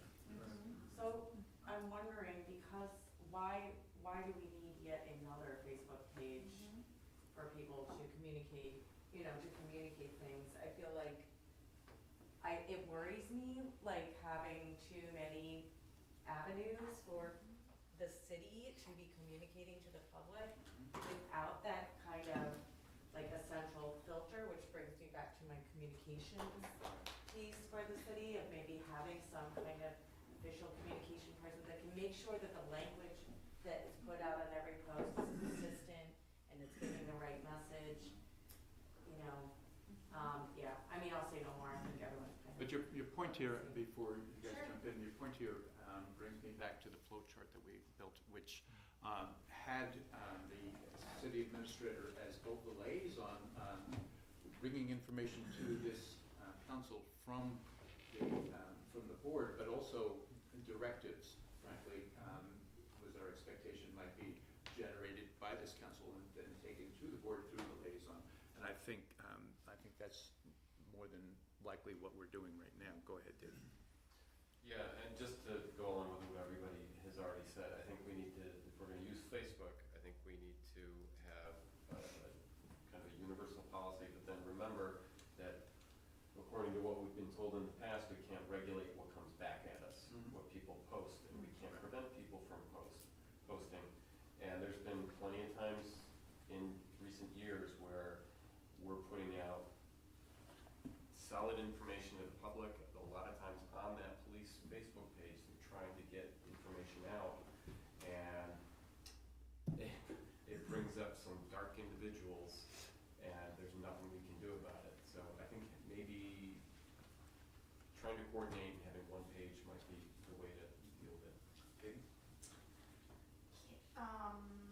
Yes, I want to emphasize what Emily said. I think as we move forward, it becomes increasingly more important for us to have someone whose job it is to talk to the public in every avenue. I think also, to emphasize the point that maybe you were making, is like when you have so many different ones, it's easy to miss things too. If it's not coming from this one and the algorithm doesn't show you that one, you, to Mark's point, get half the information, and it just gets really crazy.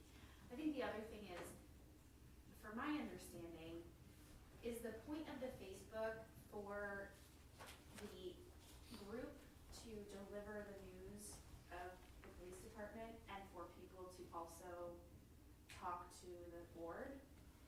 Because I totally get and I agree with and personally would feel, right, if I was ever in a situation with the police where I was uncomfortable, I don't know that I would feel comfortable reaching out directly to the city administrator if I didn't know him personally.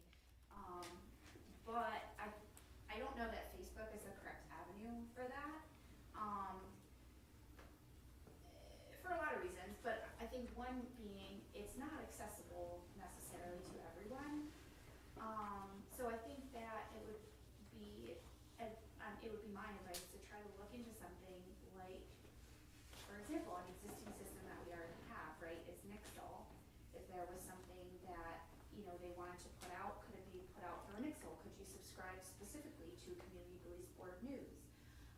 And then also, is there a way for us to get, like, and I'm gonna say Google Voice because that's what I use, but like a Google Voice number that you could text, that would go directly to the board rather than filtering through the city in any way. I mean, they are part of the city, they're representing us, but that way if you had a concern, you could text like, you know, how they do it, like an anonymous tip line. There's one for suicide prevention right now, right, where you text in and you're connected with someone.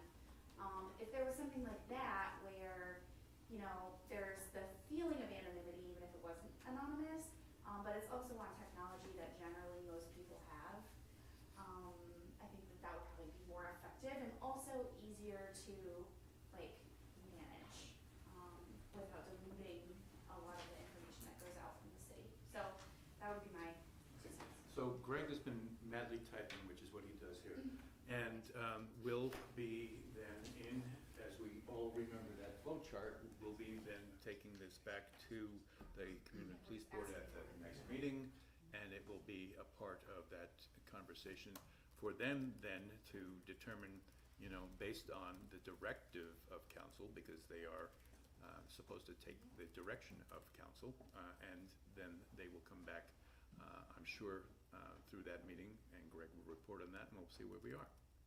That sound about right? Correct, CABRIC members, that sound about right? And you're not meeting again until November 20th, is that? They don't, yeah, but that's right, they meet quarterly. So that sounds, those who were on the CABRIC with me, that sounds about like what we agreed. All right, very good. And just on the topic, because it's come up so many times of communications, which I actually really appreciate hearing. We will be having a retreat in November. The how of it, you know, and the where of it, TBD, but we will, and certainly communications aspect of a lot of what we do both internally and externally as, you know, as a city will be a major part of the conversation, a huge part of the conversation, so that you should know that we will be addressing this. Okay? Yes, Luke? If I may just make a suggestion, Mayor, I know, at least for me, November's getting into a busy time. If we could do sooner than later. Well, the intention is to be able to have council members who are elected be able to join council members who are still in place. Right, if I could just Go ahead, I'm sorry. if we could set a date sooner than later. Oh, yes, absolutely. That's all. Yes, absolutely. Oh, I'm sorry. Yeah. I'm jumping on people today, I'm sorry. Yeah, so I will, absolutely. And with that, we'll move on to our Community Wellness Committee report, and I believe Councilmember Lepari Shu, you both chaired it and populated it. Yes. So if you would. Sure. I was the only committee member in attendance, but I was joined by the members of the Safe Homes and Neighborhoods Committee, so thank you, Councilmember Falco, Councilmember Oakley, and Councilmember Carson for being there. We didn't have a quorum, but we weren't there to do any business. We just had a presentation, so we proceeded. The presentation was from Dominic DiNapoli, who, as was mentioned before, was previously a firefighter for the city of Oneonta. He's a really impressive guy, a lot of certifications, and he basically started this community paramedicine model in the Allentown, Pennsylvania area. So I think that the best thing to do for everyone, similar to, we had an expert, right, and so I could probably, you know, give my summation, but the best thing to do, and I would request humbly that you all do it, is watch the meeting, because then you can hear directly from Mr. DiNapoli, but also the, Doctor. I'm sorry? Doctor? He's actually a doctor. He's doctor. Like the word salad after his name wasn't enough, he's actually a physician. Okay, gotcha. Yeah, he's got like several. Okay, so thank you for that correction from Dr. DiNapoli about this concept, but I think the reason why I'm requesting that specifically is because the creation of this in our community will require partnerships from the county, from the hospitals, and so before we go into that, and it's probably like a year-long process, and maybe that's being conservative to be able to set up, you know, the infrastructure in order to make this work. And so, you know, before we start that process, I think really understanding the benefit of it, addressing any concerns that we may have, and being able to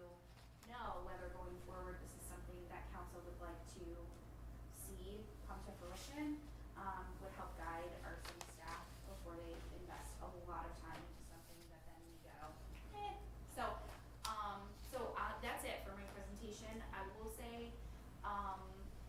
some of the benefits that I took away are that it's great for seniors, because it's a direct connection in their homes, and it's people that, you know, they can visit routinely and they get to know. And then also, it's, really a straightforward conduit for people who, wouldn't otherwise have access to healthcare. So, those are like the two big things that I took away, and I hope that you all watch the video, and then we can have discussion on it at a future meeting. Perfect, thank you. So, everyone watch the video. Watch the video, please. All right, legislative committee, typically, we might hear from Councilmember Davies, who's chairing that group. We have a couple of other of the members of that group here. Is there anyone here who might be able to report on that? Do you have your notes? Give me a second. What's it giving now? It's a race at me. Yeah, I have mine, but I have another one coming up, so if you want to talk, that'd be great. I don't have a lot. Okay, this is very abbreviated. No I wasn't complaints. expecting to have to do the talking.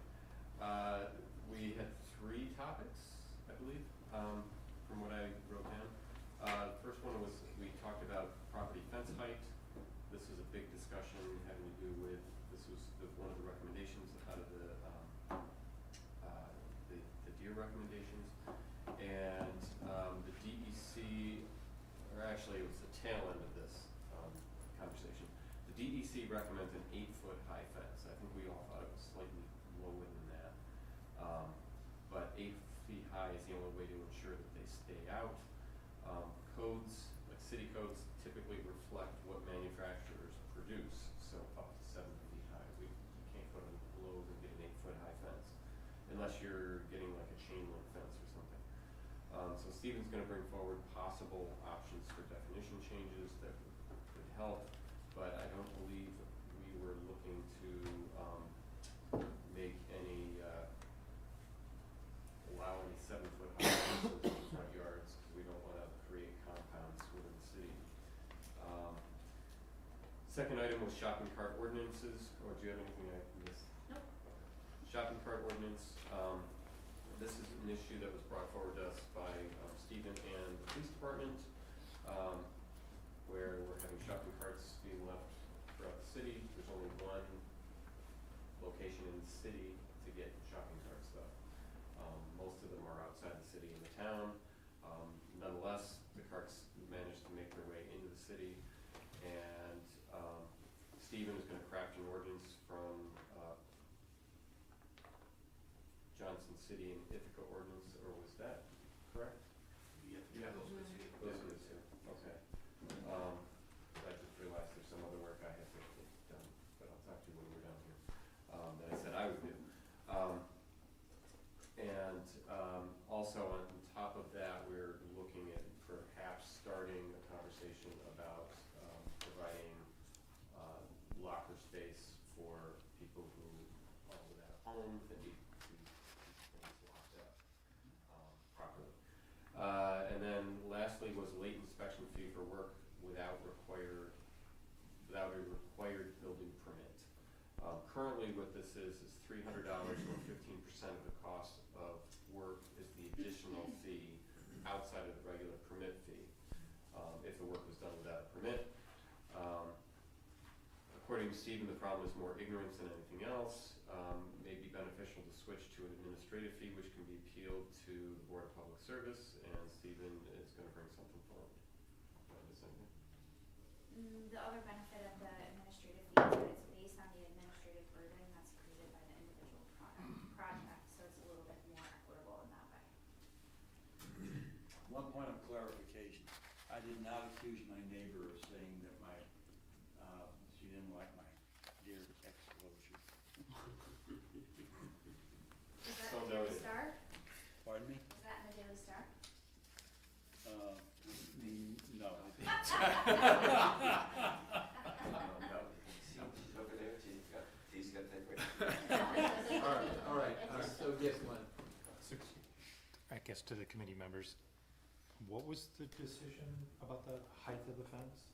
I mean, because I'm just thinking out loud, the fence that you buy at Lowe's can go up to the 8-foot mark. I don't know too many deer that are crawling underneath, and you can always put screening material down on the bottom too, so.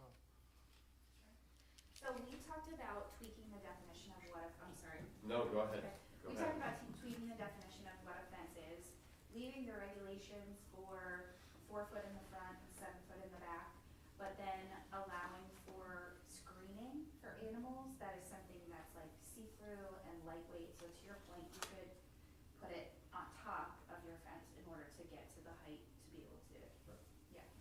But we never talked about that. Yeah, but I've built quite a few fences. I mean, you can do a shadow box, and I mean, get it to 8 foot. I mean, if that's what's gonna keep deer out. People can still, and wind can still get through it, so, I don't. We didn't talk about it, I don't know. maybe Noted we for the wanna- next meeting. Or do we wanna note that? I don't know. I know. Well, I guess is it going through codes now?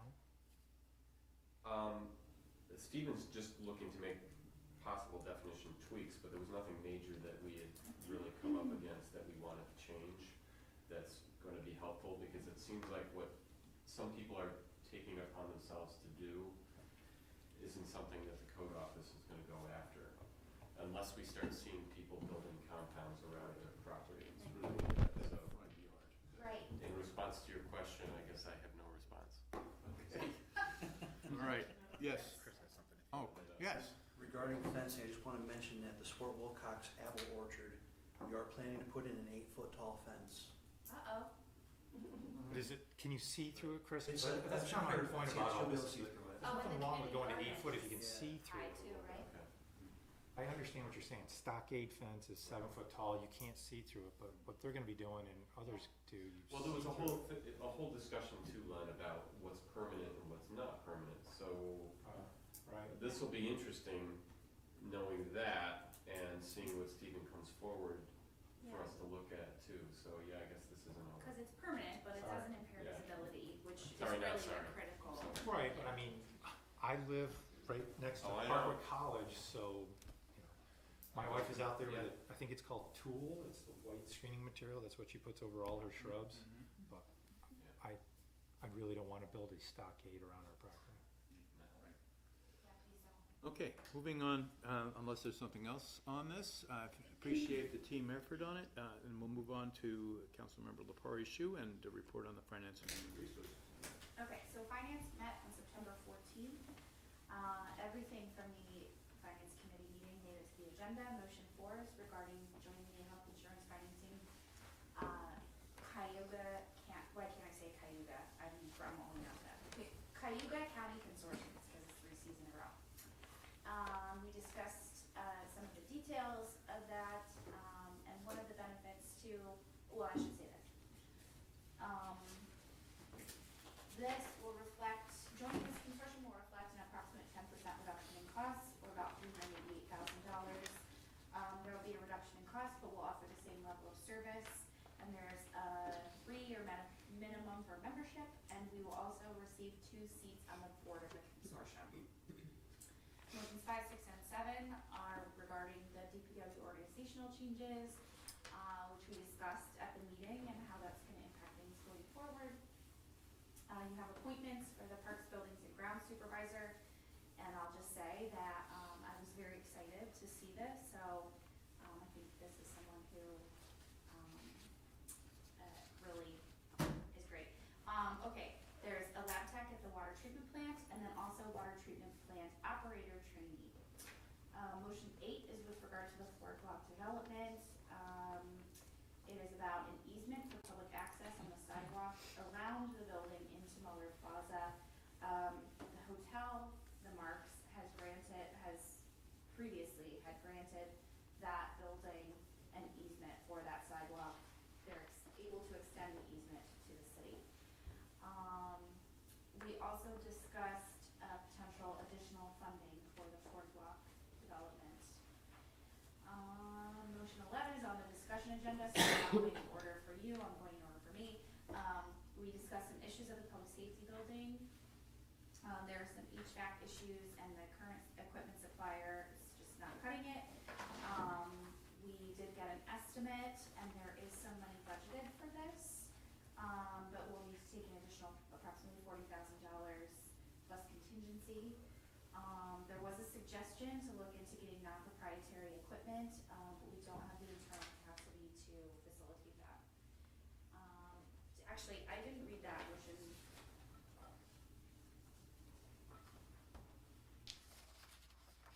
Okay, yes, I'm sorry, I didn't read that motion closely enough to be able to go on to the second thing with confidence.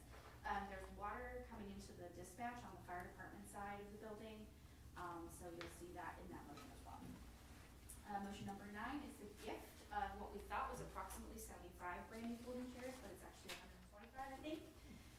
So we just have to accept that gift. Motion number 12 is with regard to the AWAS. So that's at the airport. What does it stand for? Automated Weather Observing Station. Thank you. DOT had awarded us up to $1 million, and we committed up to, or 10% up to $100,000, which has actually already been sent for payment. The good news is that we think that that project is going to come in significantly under budget, which will result in savings. So this is to do the seeker. It's type 1, no significant environmental impact. So this is to approve the negative declaration. I'm on my last thing. In motions 13 and 14, we went entered executive session to discuss collective bargaining agreements, which we will probably do again. Questions? Yes, Scott. So, Katie, I may have misunderstood this during our meeting. When we were talking about the Ford block and the extra funding, and it was DRI, where did we come up with that funding? That wasn't discussed explicitly in the meeting. I don't know if that can be answered at this time. I'd kind of like to know, I didn't see that as part of our motions on here. Am I missing that we're not doing that now? Well, yeah, so it was discussed at the meeting that council didn't actually need to approve the transfer of those funds. So, when the DRI was accepted to the city of Oneonta, and I'm gonna expect both Davids and everybody else in here to correct me when I'm wrong. That was a check to the city of Oneonta. And so then Gary Herzig set up a specific committee to oversee the DRI projects. And I believe past mayor, former mayor Kim Muller was the chair of that. And if I understood it correctly, they literally were inside the weeds on all the projects. And they made the decisions about those projects. They made recommendations to the state. The state ultimately controlled money and approved, and had to approve any and all projects. That we would consent to them, but we did not have a final say on any of the projects. They all So had to be any of signed. the projects that were decided were approved by the Department of State. Okay. And they had to be, they controlled the funds. We made presentations, we discussed it with them, but the funds were all controlled by individual contractual agreements for every single program that was approved, that was presented and approved by New York State. Okay. So I understand deadlines are to create a point of making a decision. I get that. But the Department of State has been unresponsive to our local senator. I asked him to reach out to the Department of State and find out who actually makes those decisions. Because as I just asked that question, you're giving your perspective, your recollection of how that was set up. Nobody else could kind of give me that answer, so I asked him to, and they didn't return their phone call. So he finally today, he called the Lieutenant Governor to find out an answer. So we have 2 local business owners that have been awarded Department of State DRI funds.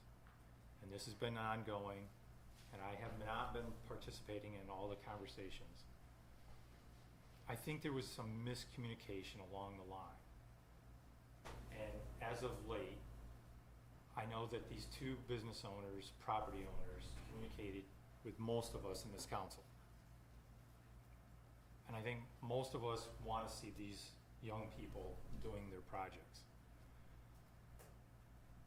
Again, I want to stress that I was not participating in all of the conversations, but I think there was miscommunication here. And I think we're missing an opportunity of putting this project over the finish line. And And what miscommunication are you referring to? I think right now, the way I was hearing it, there's like two documents, one that had phases and one that didn't have phases. And again, I'm not participating in any of this, so I'd like to get clarity, but even one way or the other, I think decisions can be made. I'm just wondering, does this council have the ability to make that decision tonight? Simple answer is no. Because that's, let's do an analogy to the AWACS, the weather source, AWAS. It's very similar to that. There are criteria, we're given a grant, there are criteria established. We then either fulfill the requirements or we don't fulfill the requirements. There are deadlines, there are requirements that are set by the feds. If you do this and we agree with you, then you can do this. In order to comply, you have to do it. It's your money, it can be used for this project, but it has to be done solely through and with the approval of the feds. It's exactly the same as the government. The governor did not give us $10 million and say, go for it, spend it, you decide. Every single project had to conform to the state rules established by the Department of State, put together by the Department of State, and approved. We can make suggestions, recommendations, proposals, but ultimately it had to be approved by them. So David, those contracts that I've been talking about, they weren't with the city of Oneonta and the business owners? Or was the contract with the Department of State and the business owners? The answer is, they will, the Department of State is, they will, Judy's the expert here, and she's not here. I am here. Oh, you are here, okay, but, because. So the contracts that you're talking about is a construction contract, there's just one. It's a three-party with the contractor, the grantee, and the city.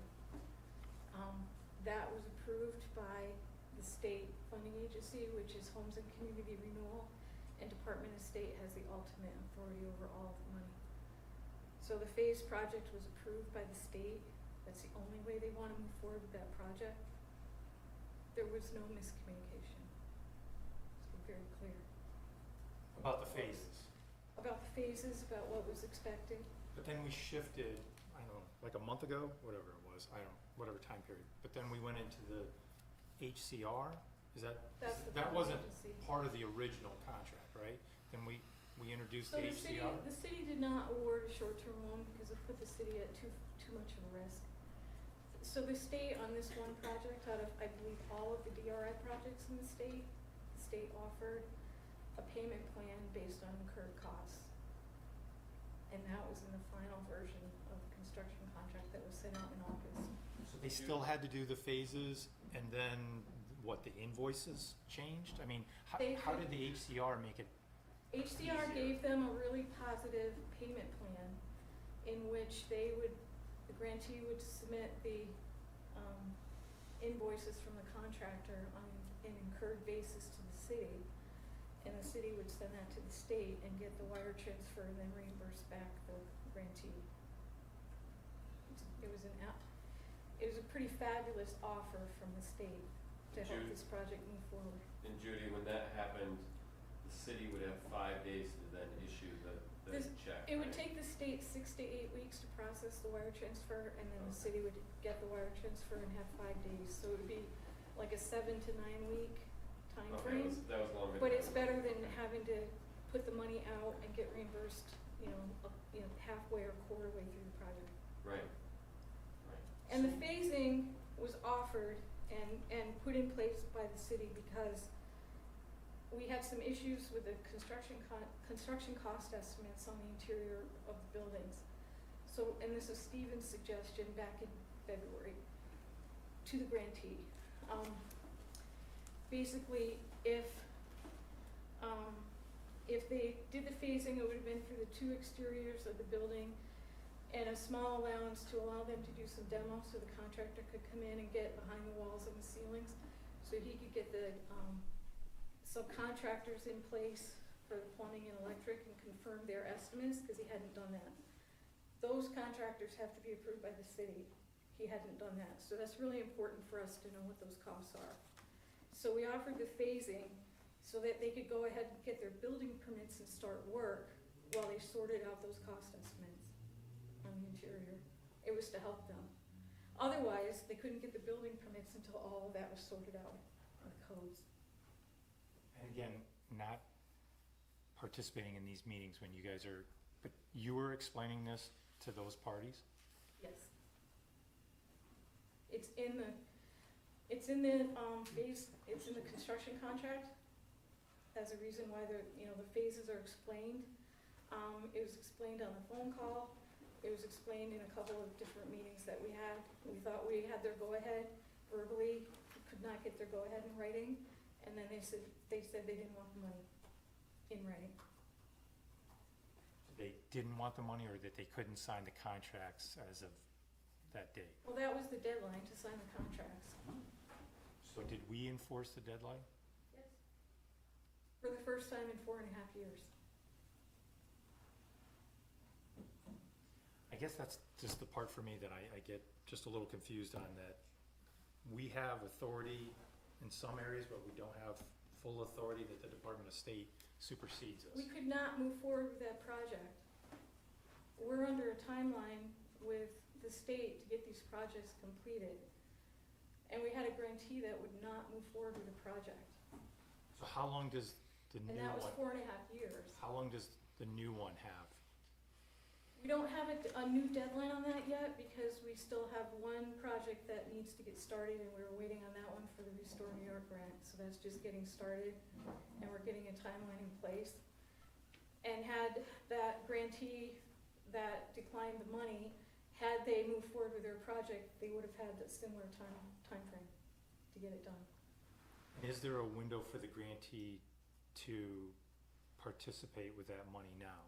Meaning, having this body, and for me, I'm for the project, because I would like to help. We all were for the project. We all pushed to get So this project. is there an ability to get that money to those folks today? I don't At this see- point, have we not told HCR that, because HCR couldn't just extend this offer forever, that offer was appreciated but no longer something that we expected to be taken advantage of? Yeah, we told them the approach that we're taking.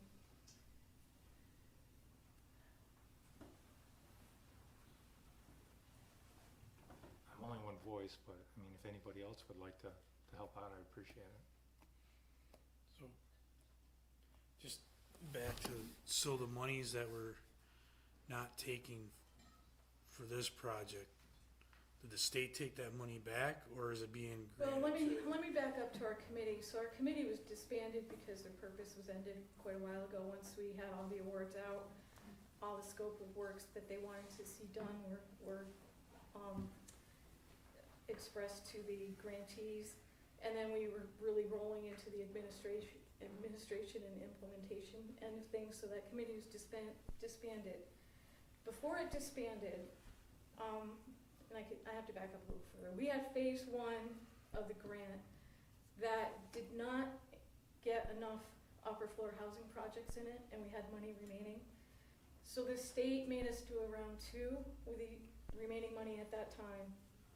And they told us we could only spend it on upper floor projects, upper floor housing projects. Couldn't do any more facades, no more signs, just apartments. So we then did round 2. Round 2 brought in Springbrook. It brought in what was originally the Clark project, but turned into the Carrington's 14 to 18 D Street project and a few other smaller ones.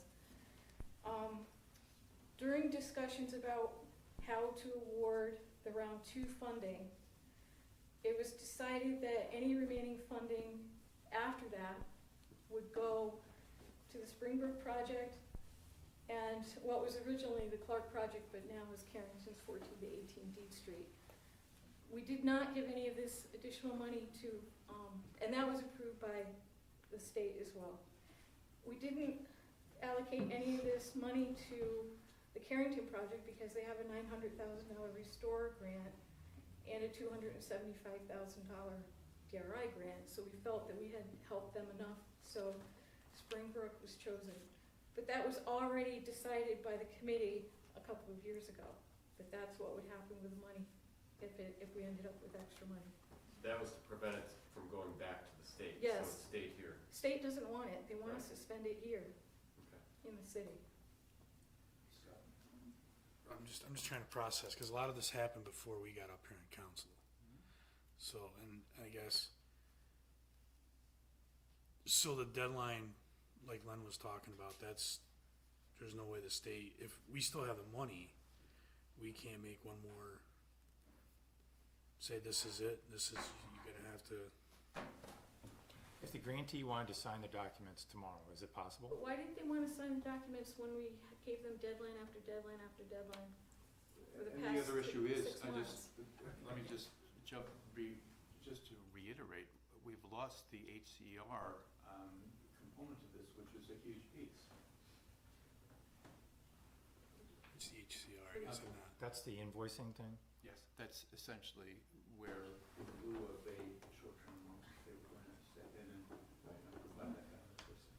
Which took the rest of it off the table, Pretty much. anyway, so. I mean, I think this whole, everything that's happened, it's really sad, it would have been a great project. But the mayor's right, this has been going on for months, and at some point we have to move forward, otherwise we need to move forward, in my opinion. I agree. Can I just say one thing about this?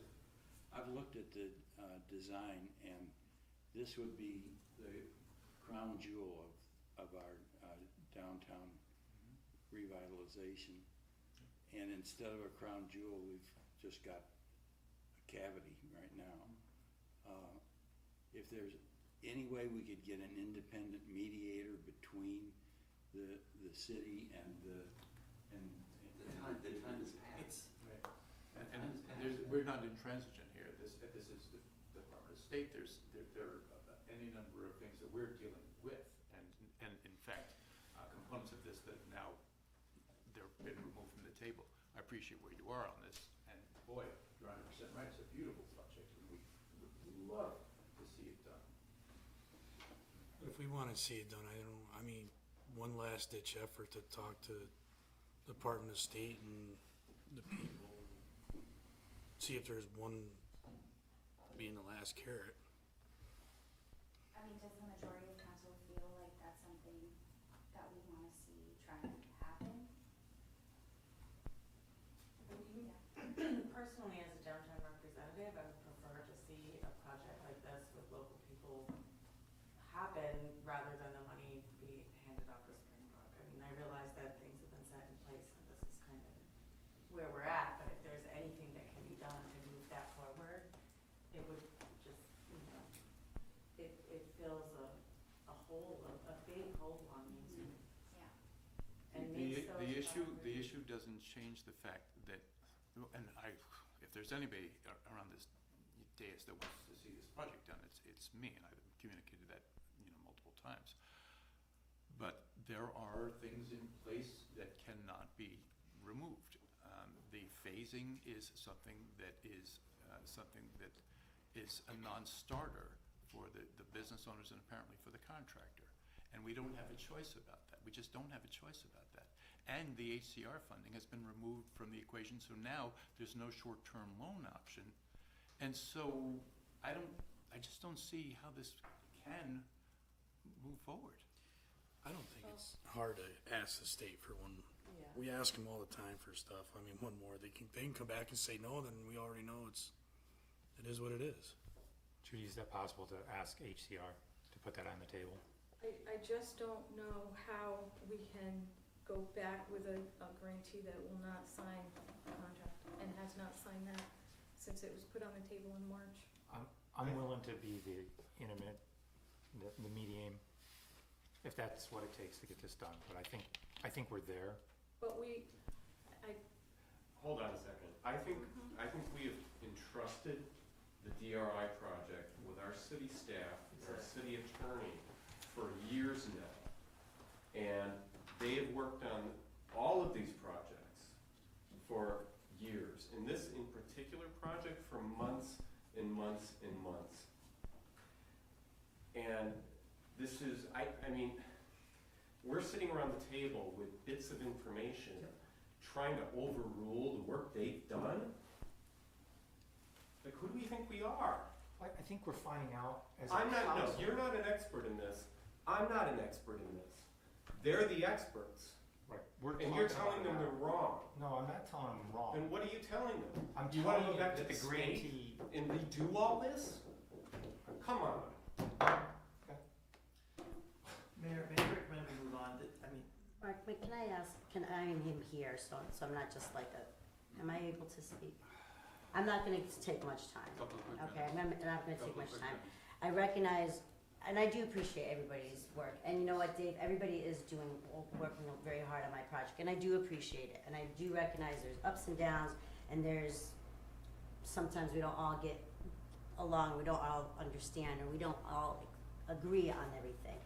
But the contract that she's talking about, that you guys are talking about in March, is different than, so it's different than the contract that has been put for us now. I've got lines through it, I've got highlights through it, I don't understand it. I have no problem with HCR, and I told Mark that we were okay with HCR, the contractor is on, inspections, all the Rimmerand. I have two different contracts, and I'm just not understanding. So when the miscommunication is, I didn't know that it was do or die for Monday for HCR. I thought they said the contract, and I didn't say I did not want the money in the letter. It was, I can't sign the contract. The contract, is different than the HCR. The contract you're talking about is the contract between the City of Oneonta, me, and the contractor. That's different than the HCR.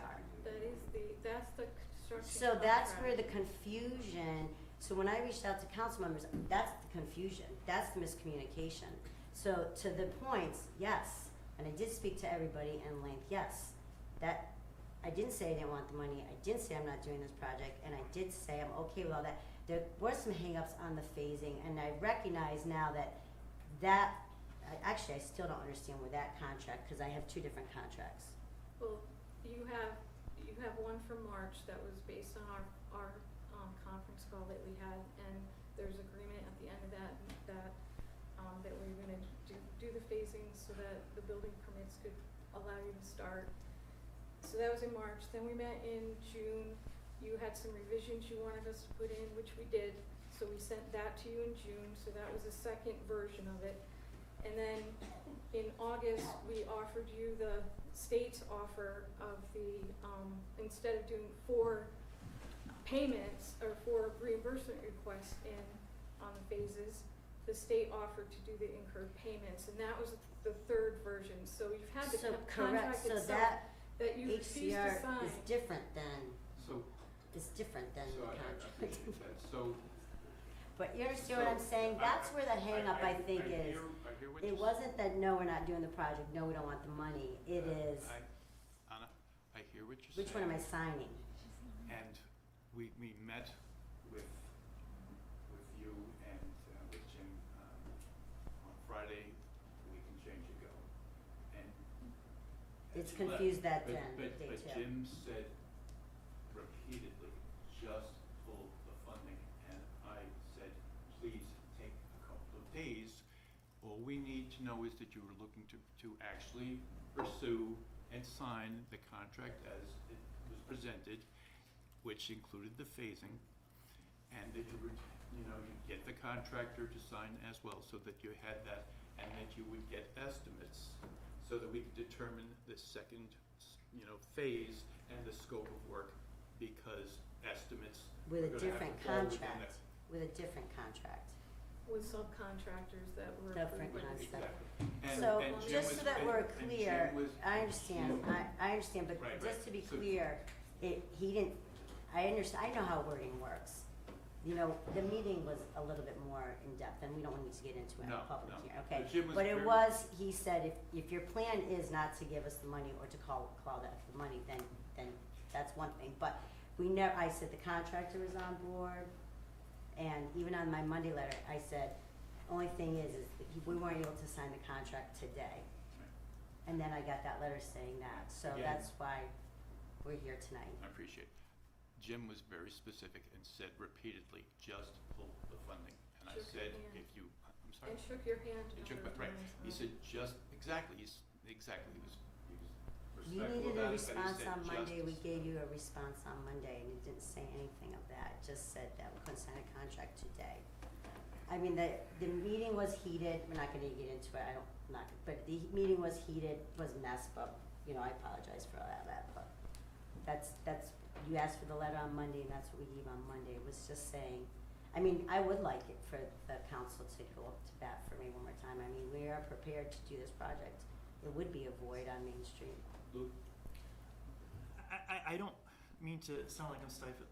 I feel like there's nothing more we can do, or should do. We've heard from our city staff. We have to trust our staff. And far too often, I feel this council does not trust our staff.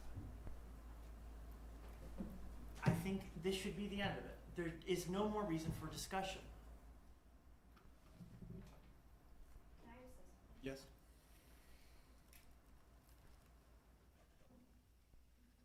I agree with you, Dave, that this project has been managed well by Delaware Engineering city staff successfully to complete numerous other projects. I think that, what is missing here, and I know you had the benefit of hearing the full story from city staff. Many of us have not had that opportunity. And so I think Councilmember Carson and maybe some nods from the other side of the room are just trying to fully understand what has happened, because we received a complaint from constituents, and it's our due diligence to investigate that complaint and understand what happened. And I think that it's completely inappropriate to say, first of all, that any of us, and that may be your personal opinion, don't respect the work that city staff does. I've worked personally with Judy on many projects, and I will speak very highly of her. I also think that it's our role as common council to understand things when they're brought to us, and to say that we can't ask questions, or, you know, who are we to try to get the full story is like the antithesis of representative government. No, you're talking about going to New York State to overrule what all our staff has already recommended and said, even though they said repeatedly that this is a done, completed deal. It can't be, the offers are off the table, they don't exist anymore. My question was, are 5 people at this board, which we've heard repeatedly, if you can count to 5, interested in understanding whether or not this project can move forward? It sounds like 2 of you are not, and that's fair, and that's your perspective. But I don't think that calling us inappropriate or trying to stop the conversation so that we don't understand is the right thing to do. And I would back that up. Both of you saying that I don't respect Judy or any of the other staff is inappropriate, and that's not how I feel. Oh, I disagree completely. Well, that's your personal opinion. All right, let's end that, that rabbit hole, which we'll come back out of that. So here's where we are. There is a phased contract. That is the only thing that we have, is a phased contract, period. There is a lack of understanding, I think, on what that scope of work for phase 2 would be, which would require that we have estimates and that we have folks that are certified and you know, pass muster as far as the city's various lists that we have of folks that can work on this, that, whatever it might be. And those 2 things, that phased contract, there's no, you know, I I know, I've said there's no negotiation around that. There frankly isn't any negotiation around that. That's what there is. There's the phased contract, and then there's the need to have an understanding of what the scope of work is in phase 2 by virtue of the fact that we've been provided with estimates by, certified professionals. Beyond that, we also, we also don't know that we could be able to bring back HCR to the table. There's no guarantee of that. I'm not saying that we wouldn't ask Scott, and I think probably we will. If that's the determination of, I can count 2. I see 5 council members that are inclined here. But this has to be something that it's really, at this point, there just isn't any more negotiation that happens with it. We have a phased contract for any number of reasons that have already been described and explained, and we have a need for proper estimates done in a reasonable time frame so that we can move. We would love to see your project happen. We would love that. We would.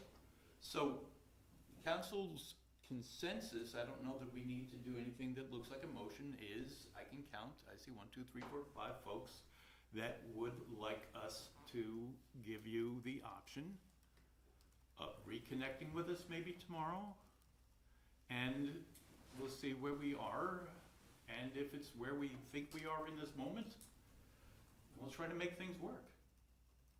Thank you. I appreciate it, and I appreciate everybody's effort. I'm sorry it's taken so long.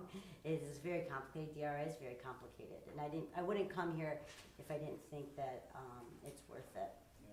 And I I would just appreciate. echo what everybody else here has said. I have had the pleasure of working with this staff, these department heads, and really you can include all these department heads, but most specifically, I want to single out Jenny and Judy and Steve Yurley in this particular forum. They have been stellar. There isn't a single thing that they have said or done or written or asked for or asked me to be advocating for, that I haven't felt that they were right on the money, doing their job at the highest possible level, and have in fact gotten more from the Department of State and more from HCR than probably might have happened for any other business in this community. So I just I want that to be on the record. I want that to be clear, and I think I want to move on from this and move to our Safe Homes and Neighborhoods Committee report, unless there's a reason that any council member thinks that we shouldn't. Then we will. Moving on to our Safe Homes and Neighborhoods report. Can I just ask a question? Yes. Since our deadlines don't stick, what do we do if it's not signed? Do we do another deadline? No, Or are you planning to no. sign this? Can we No, just I'll come agree that tomorrow. What tomorrow time is the do you day? want to meet? Tomorrow is the day, please? What time do you want to meet, Judy? Email me. You busy tomorrow? We'll make time for you. Tomorrow's the day. Tomorrow's the day. Okay? You're gonna get information from the state and get Well, an you have to okay. contact the state Well, for we're ACR. gonna, Okay, so we're gonna that's- start with the contract, which is the agreement to the phased contract. We're gonna agree, Is that the right? HCR, you're gonna find The out for HCR, HCR? we'll find out. We'll see what we can do. There is zero guarantee on that. I need the construction contract still needs to have HCR's. If you're gonna sign the contract, I need to tell HCR that you're gonna sign the contract, and they need to tell me all the requirements about that payment plan, which is going to go in that contract, so there's no questions about it. Okay, So I don't So then you have a tech- final you want contract for you to email sign me? yet. and So she will if email me. tomorrow is too If early you for can that. put it in writing that you're gonna sign that contract, then I will contact HCR and finalize the contract and get it to you to sign. But I think we need a deadline, Well, and that's drop dead. that sounds like we will. Well, I think We have a I think recorder I here. have a board of witnesses here Yes, that you we're do, moving and forward, we so have the. if you we have the need it in paperwork. writing, but I'm pretty sure that this is Well, we- pretty I accurate. think I need it in writing for Well, HCR. we've Oh, for given HCR? them 4 deadlines. Right. Just since Here we March. are. Here we are now. That doesn't count the 4.5 years Right. of Here, deadlines. here we are now, and done, and we're moving on to our report on safe homes and neighborhoods Thank you. We tomorrow. met Monday, September 18th at 4 PM for our initial meeting. We moved through the organizational aspect of it. We actually went through the document that all the council members have a copy of, and we just openly discussed the expectations of who would be participating in each one of the ad hocs and what our committee would be looking at doing. It was agreed upon by the committee members along with the mayor that we would do a summit sooner than later to invite all of the willing participants. We just got another one tonight, Jessica Stefano. And the mayor took that on, that he would find us a venue. I believe we're thinking Harper College might be It'll either be Hartwick or it'll be Foothills. Hartwick doesn't know they have enough space for it, and Foothills is volunteer. Thank you for asking around already. We're gonna flush out at the summit.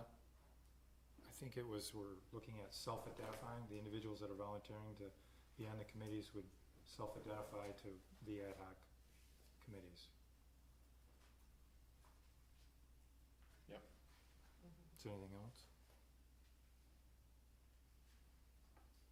It's pretty much organizational for us to get going on. A lot of work ahead of us. Okay, yes, there is. Comments, questions? When is the summit supposed to happen? Or goal? It's based on the venue. Once we know the venue, get the dates, and then we're gonna flush out the information to everybody. All right, and if I recall right, streaming yesterday, you guys are only gonna be meeting once a month regarding this issue? And that is a possibility that could change? Yes. If you think about it, we have the 5 subcommittees or ad hocs, so they're meeting, and then all that information goes up or down, whichever way you wanna look at it, to the safe homes and neighborhoods. So you're expecting that the 5 committees are going to meet individually at some point, and then you're gonna have one meeting where we're all gonna collectively meet and share ideas?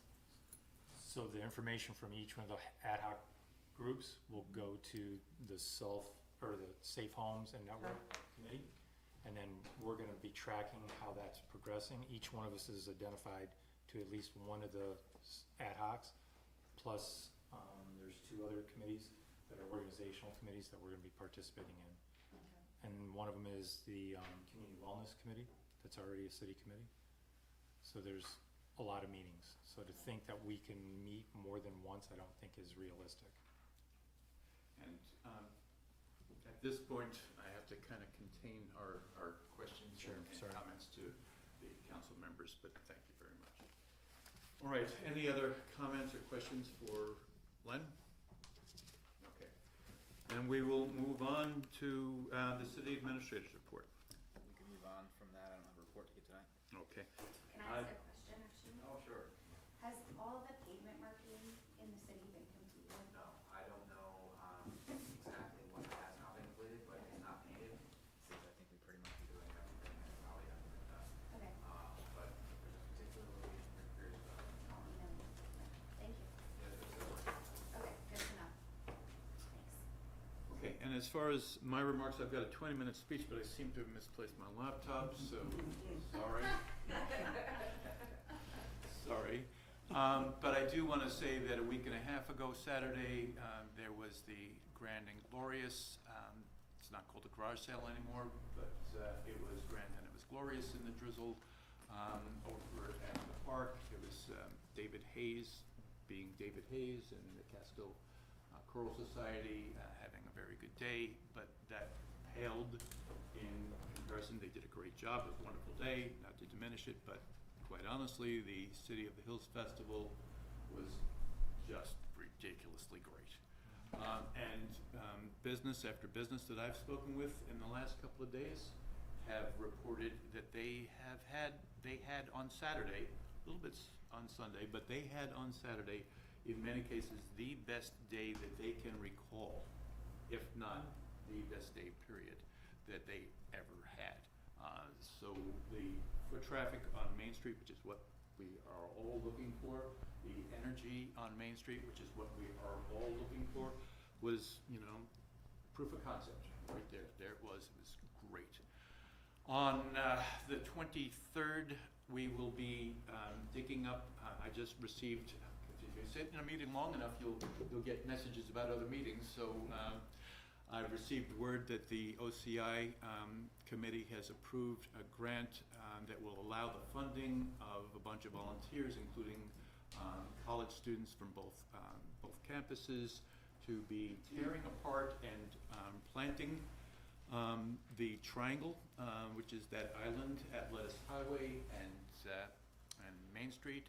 They'll be starting at 11 o'clock, and my daughter is getting an award at the high school, so I won't be there, but any council member that has a pair of work gloves and wants to give a hand, I know, you feel good doing it. So there's that. And lastly, I'll say that we have in Muller Plaza, the very last thing that we'll be doing in Muller Plaza will be on October 9th. We'll be celebrating as a community Indigenous Peoples Day. I'm actually on vacation. I'm trying as best as I can to kind of put together with the colleges and some other folks something that will happen there. Kayla Carpenter, God bless him, is there to kind of help coordinate all of that.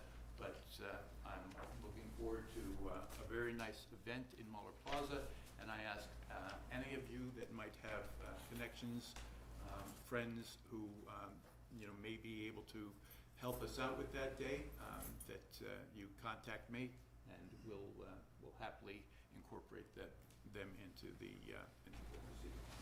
And that's all I have. Yes, Steve.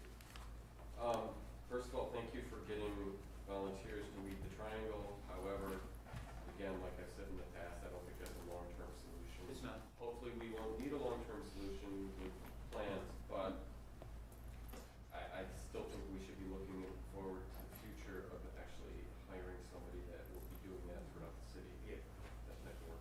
Yeah, I don't think there's anybody who would disagree with that. What? I'm sorry? I don't think there's anybody who would disagree with that. But we have community members who look at what needs to get done, and they know there's an OCI out there, and they apply, and they go with this needs to get done. So thank you to all of them. Now, we've lost a couple of council members for a moment. Can't blame them.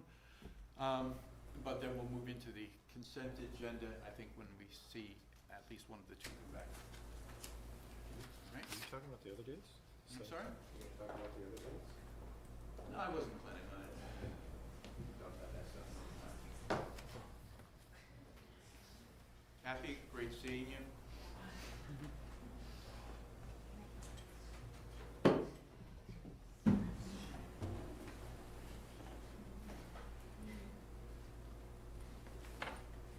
Okay.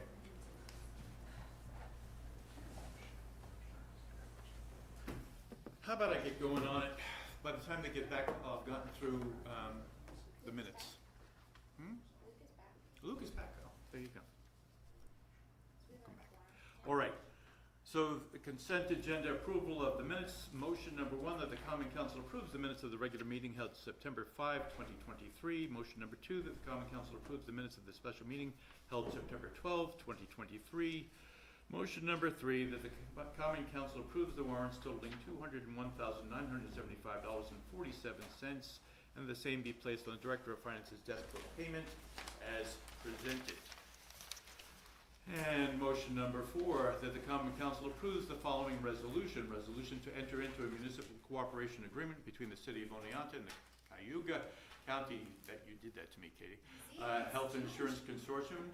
Whereas Article 5G of the General Municipal Law authorizes municipal corporations to enter into cooperative agreements for the performance of those functions or activities in which they could engage individually, and whereas Section 92-A and 119-0 of the General Municipal Law authorizes municipalities to purchase a single health insurance policy, enter into group health plans, and establish a joint body to administer a health plan, and whereas Section 119-N of the General Municipal law defines the term municipal corporation to include a county, city, town, village, school district, and board of cooperative education services. And whereas the Cayuga County Health Insurance Consortium Board of Directors have expressed willingness to allow the city of Oneonta to participate in the Cayuga County Health Insurance Program, and whereas the city of Oneonta has determined to its individual satisfaction that furnishing the health benefits for the eligible employees and retirees is defined by the Internal Revenue Service codes through a consortium effective January 1, 2024, by acting in concert with one another is in the best interest of all parties, and it is more cost effective and efficient. And whereas the governing body of the consortium responsible for the management, control, and administration of the plan is a board of directors composed of 2 representatives of each participant, whom shall be appointed by resolution of each participant's governing board. Therefore be it resolved, the Common Council hereby authorizes the city administrator to enter into a municipal cooperation agreement between the city of Oneonta and the Cayuga County Health Insurance Consortium, with the terms of the agreement being subject to review by the city attorney, recognizing that membership requires a 3-year minimum term. And be it further resolved that the Common Council appoints the Human Resources Director and the Director of Finance as the city's representatives on the consortium board of directors, and the Deputy Director of Finance as the alternate. And be it further resolved that this resolution shall take effect immediately. Motion number 5, that the Common Council approves the city administrator's appointment of Eugene Russell to the position of Parks, Building, and Ground Supervisor at a base salary of $66,000, administrative personnel, manual salary grade A-2, effective September 25, 2023. This appointment is subject to the satisfaction of all applicable civil service requirements. Motion number 6, that the Common Council approves the city administrator's appointment of Nicole Mastro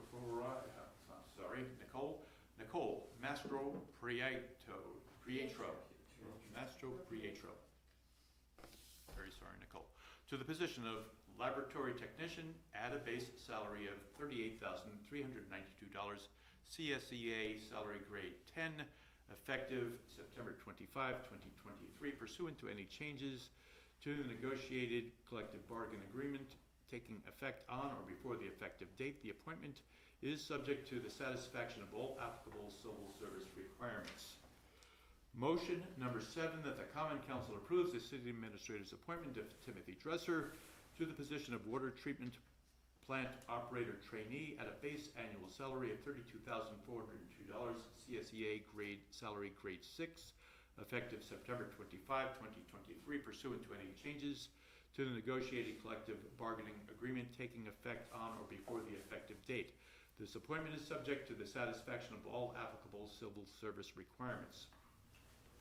Motion number 8, that the Common Council authorizes the mayor to sign an easement together with such other documents as may be necessary and convenient for recording the same from Ford Block LLC to the city of Oneonta to provide ingress and egress for public access along the exterior pedestrian pathway between Water Street, Muller Plaza, and Main Street, and also retaining the right of the city to keep and maintain security cameras within the easement. And motion number 9, that the Common Council authorizes the Public Works Director to accept a donation of approximately 125 folding chairs from Kenneth L. Bennett Funeral Home, Franklin, New York. And that ends this portion of our consent agenda. And do I have a motion to approve?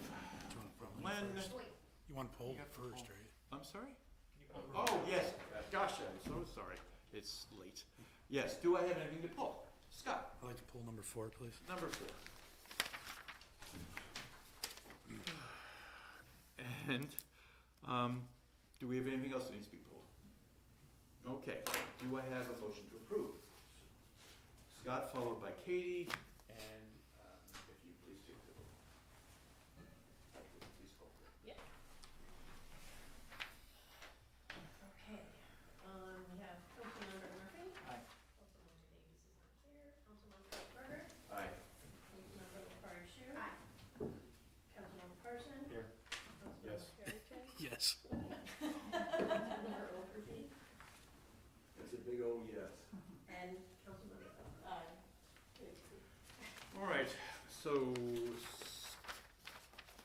we are looking at motion number 4. Do I have a motion to approve? Lynn, followed by Katie and Scott. I just had a quick question. Where it says the alternative, for the, it says Deputy Director of Finance as the alternative. I know, Greg, we talked about having a Deputy Director, or we advertised it as something different. Possibly filling that. Should it be, because we don't know how we're filling it, does that make a difference, I guess is what I'm asking, or is it? I think right now what we got on the org chart is Deputy Director of Finance. I think that's okay. If we Okay. end up not having it, we can always change who the alternate is. I don't even know if that would necessarily require a motion.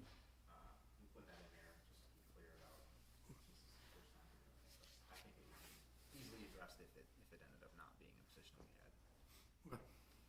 Okay, further discussion? Luke? I just wanted to thank you, Greg, and Ginny, and everybody that's involved, your hard work on this.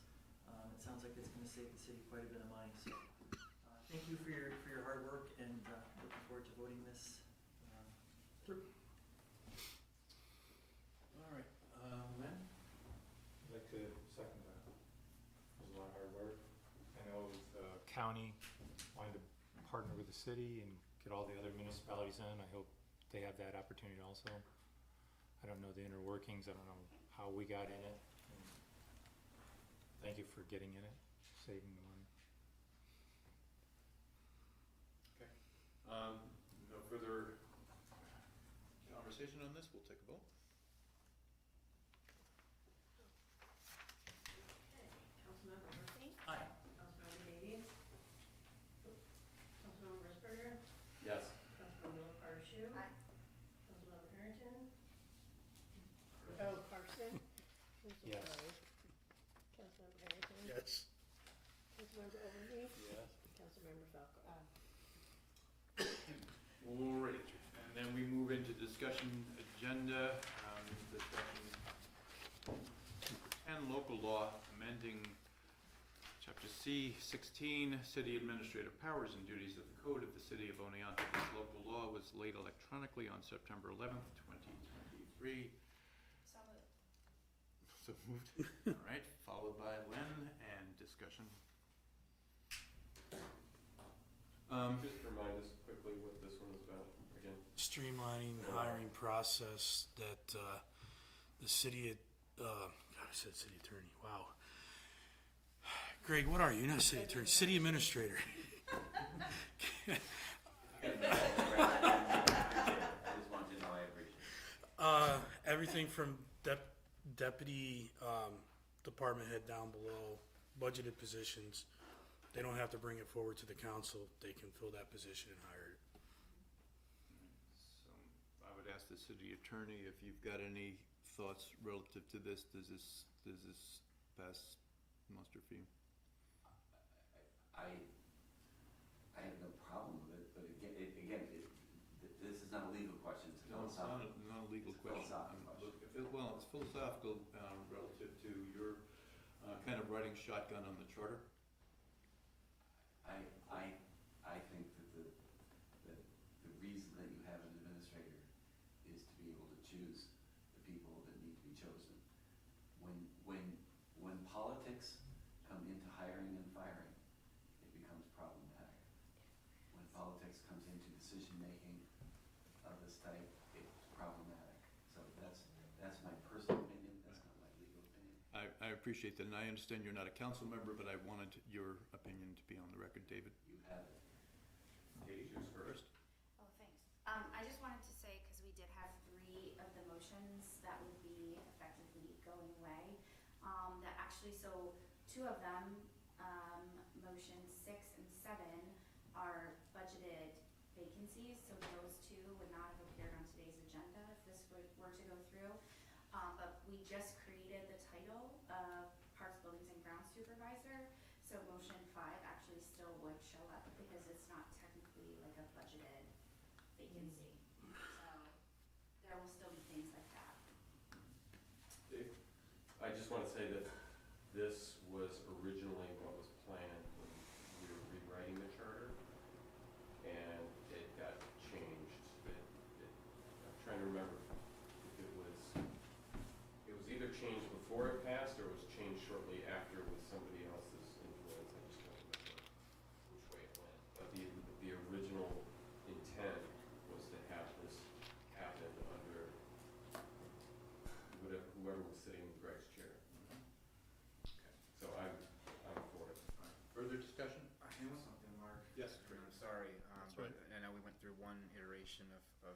language, and I just want to raise a slight concern with the current iteration of the language. And I wasn't at the last charter review committee, but if I understand it, unless I'm reading the wrong thing, that it says in conjunction with the human resources director, this is referring to the city administrator's duties. In conjunction with the human resources director may appoint person or persons to fill vacancies as authorized, yada, yada, yada. In the conjunction with human resources director may appoint. Appointing authority was previously or currently in our charter very clear the city administrator is the appointing authority, and that's a civil service thing. I mean, Joe can talk about that better than I can or more accurately, but I think we need to be very clear about who the appointing authority is, and this now is, I think, making it unclear. It says in conjunction with human resources director. I don't know what that means. I sign forms that appoint employees, civil service forms, obviously the way we've been doing things with the council approving and then we appoint. Now I'm not sure how that works, so I think that's a problem. I think we should talk about that, and I don't know that this would solve that. Was this to mean after discussion with the human resources director? Maybe it could just be changed as after discussion with the HR director, the city administrator will make a decision on appointment. I mean, would that satisfy that, right? Can we put that in as a friendly amendment? Not on charter change, you can't. No. There are no Now- friendly amendments on charter changes. There is, because I got reading that part too. I did reach out, but NICOM's all tied up this week. I did reach out to say, hey, is this an issue? So I have no problem if we don't hear, if we could table this to the next meeting to let NICOM get back to us to say, yes, it's an issue, no, it's not. Because I asked their civil service attorney up there to give me his opinion. But doesn't it sound like, I mean, are you saying this, it sounds like this to me, it sounds like two people are making the decision together. Right, and it's the same issue with in conjunction with the common council shall appoint department heads. So again, same question. It's the wrong word. Yeah. So that's, because I got reading that and I'm like, so I reached out to him and I'm like, oh, stupid, they're tied up this week. So we're looking, I think, consensus here is that this needs to be rewritten to be more clarifying? Yeah, because I reached out to NICOM, to the civil service attorney. Another suggestion Yes. is when I originally talked about this, it's something that I thought would make my job easier or the administrator's job easier, is that I think the way it's written now, where it says with the approval of common council, that was always the question, what does that mean with the approval of? I think you could address that in a policy that wouldn't necessarily have to be charged. That's another way of looking at this. I know the intent of the original was, the intent was because it would come forward anyway after you decide, you're basically bringing it in. But I guess my thought was that, kind of as Katie had described, you could get to that same result where not every motion to hire or to appoint an employee in a position would have to come through the council if the council policy was that when the budget's adopted, and we obviously set the budget for that year, it includes a number of positions in a number of titles. So if we have 138 full-time employees and all these different titles, this number and this title, this number and this title, when a vacancy exists, then that's the authority to fill it. It's the budget document being adopted that includes the list of titles and numbers of positions in that. Whereas, to your point, Katie, before about public works or parks, buildings, and grounds supervisor, that's a new position we didn't previously fill. That would be something because it's a change, some change in the structure that would go through the council. Just food for thought if we're going to talk about revising language that maybe it doesn't even need a charter review. Mayor, I move that we table this. I would second that. I would agree. So we have a motion to table and a second, and It's a non-discussable motion. Yeah, well, yeah, vote on the Non-discussable. table, You gotta- but there's no discussion. Motion to table is non-discussable. right, that's what I'm saying, yes. Okay. So vote. we just simply vote, that's where I was going with that. So we simply vote. Close because at 10 o'clock, but less you can talk. Councilmember Murphy? This is to table. Motion to table. Aye. Here, Councilmember Sperger. Yes. Councilmember LaFarge. No. Councilmember Person. No. Councilmember Heritage.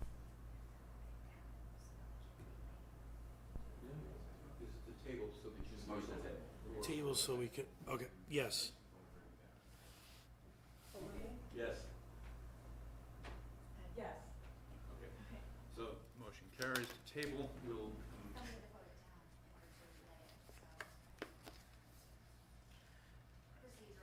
yeah. Let's move on to motion number 11. Motion that the common council approves the following budget amendments and transfers the necessary HVAC, masonry, and roof repairs needed at the Public Safety Building Amendment, increase revenue code A2680, insurance recoveries, $53,000. Increase expense code A.1621.464, purchased services, $53,000. Transfer from general fund contingency A.1990.480, $22,000. To expense code A.1621.464, purchased services, $22,000. Do I have a motion to approve? Katie, followed by Len. Discussion of this? Then let's take a vote. Councilmember Murphy. Aye. Councilmember Risberger. Yes. Councilmember LaParshu. Aye. Councilmember Carson. Yes. Councilmember Harrington. Yeah. Yes. Councilmember Overby. Yes. Councilmember Falco. Aye. All right, motion number 12, that the common council approves the following resolution, seeker resolution declaring lead agency in negative declaration, whereas the city of Oneonta has reviewed the New York State Environmental Quality Review seeker full environmental assessment form, EAF, prepared by McFarland Johnson Incorporated for the Automated Weather Observing System, AWAS replacement and relocation project action at the Albert S. Nader Regional Airport, the removal of the existing AWAS east of runway 6, and installation of a new level 3 AWAS to the west of runway 6. And whereas pursuant to 6 NYCRRR Part 617 seeker, the city of Oneonta determines that said action is classified as a type 1 action, and whereas the city of Oneonta determines that said action is also potentially subject to review and approval by other involved agencies under seeker regulations, and whereas the city of Oneonta has determined that it is the most appropriate agency to ensure the coordination of this action and has provided written notifications to potentially involved agencies for the purposes of conducting a coordinated review and making the determination of significance thereon under seeker regulations, and whereas no responses were received from potentially involved agencies, now therefore be it resolved that the city of Oneonta does hereby declare itself to be designated as the lead agency for the purpose of issuing a determination of significance under seeker on the proposed action, and be it further resolved that the city of Oneonta declares that based on the environmental review process and the document which has been prepared, potential environmental impacts will be avoided or minimized to the maximum extent practicable. The project will not result in significant adverse environmental impacts. A negative declaration under seeker is therefore issued for this project. Do I have a motion to approve? Len, followed by Katie. Do I have discussion? I have no discussion. Please take a vote. Councilmember Murphy. Aye. Councilmember Risberger. Yes. Councilmember LaParshu. Aye. Councilmember Carson. Yes. Councilmember Harrington. Yes. Councilmember Overby. Yes. Councilmember Falco. Aye. All right, taking us to motion number 13, lucky 13, that the common council approves the tentative agreement between the city and the CSEA, Local 1000 AFSCME, AFL-CIO, CSEA, as discussed for a successor collective bargaining agreement from January 1, 2023 through December 31, 2026, subject to ratification by the CSEA. And at this point, do we need to go? Yes, Katie? I was gonna make a motion to approve, but maybe we should go into executive session. That'll be under discussion. I'll second it, Second what? the motion. Okay. All right, the motion has been firsted and seconded, moved and seconded, whatever the words might be. So the motion was to go to executive session? No, No, the motion was is to approve. to approve. So now And discussion. so we Now have now discussion. Eli? Make a motion that we go into executive session so we can talk about the collective bargaining agreement, tentative agreement between the city and the CSEA, Local 1000. And do I have a second? Do I have a second? I'll second. Okay. Yeah. Dave, the second. And, all in favor? Aye. And we'll move to executive session. Yes. May I ask if I can say something before we go into executive session? Yes. And I'm sorry that I've been sitting here since we, and I just have to say something to the council. As the finance director, I just want to tell all of you what my opinion is as far as reopening this grant application. I believe as the finance director, I need to tell you that I think we're putting the city at risk, and I just want that for the record. And I don't want to have any exchange, but Len, whenever you need to know approval processes, you can come to me or Judy or Greg, and you don't have to call the senator. We can tell you what the approving agency is, so we can explain it to you. So always feel free to come to us, and we'll point you in the right direction. But as a finance director, I have to tell you that I am not comfortable with this, and I think that this is going to be a very risky project, and that's all I want to say.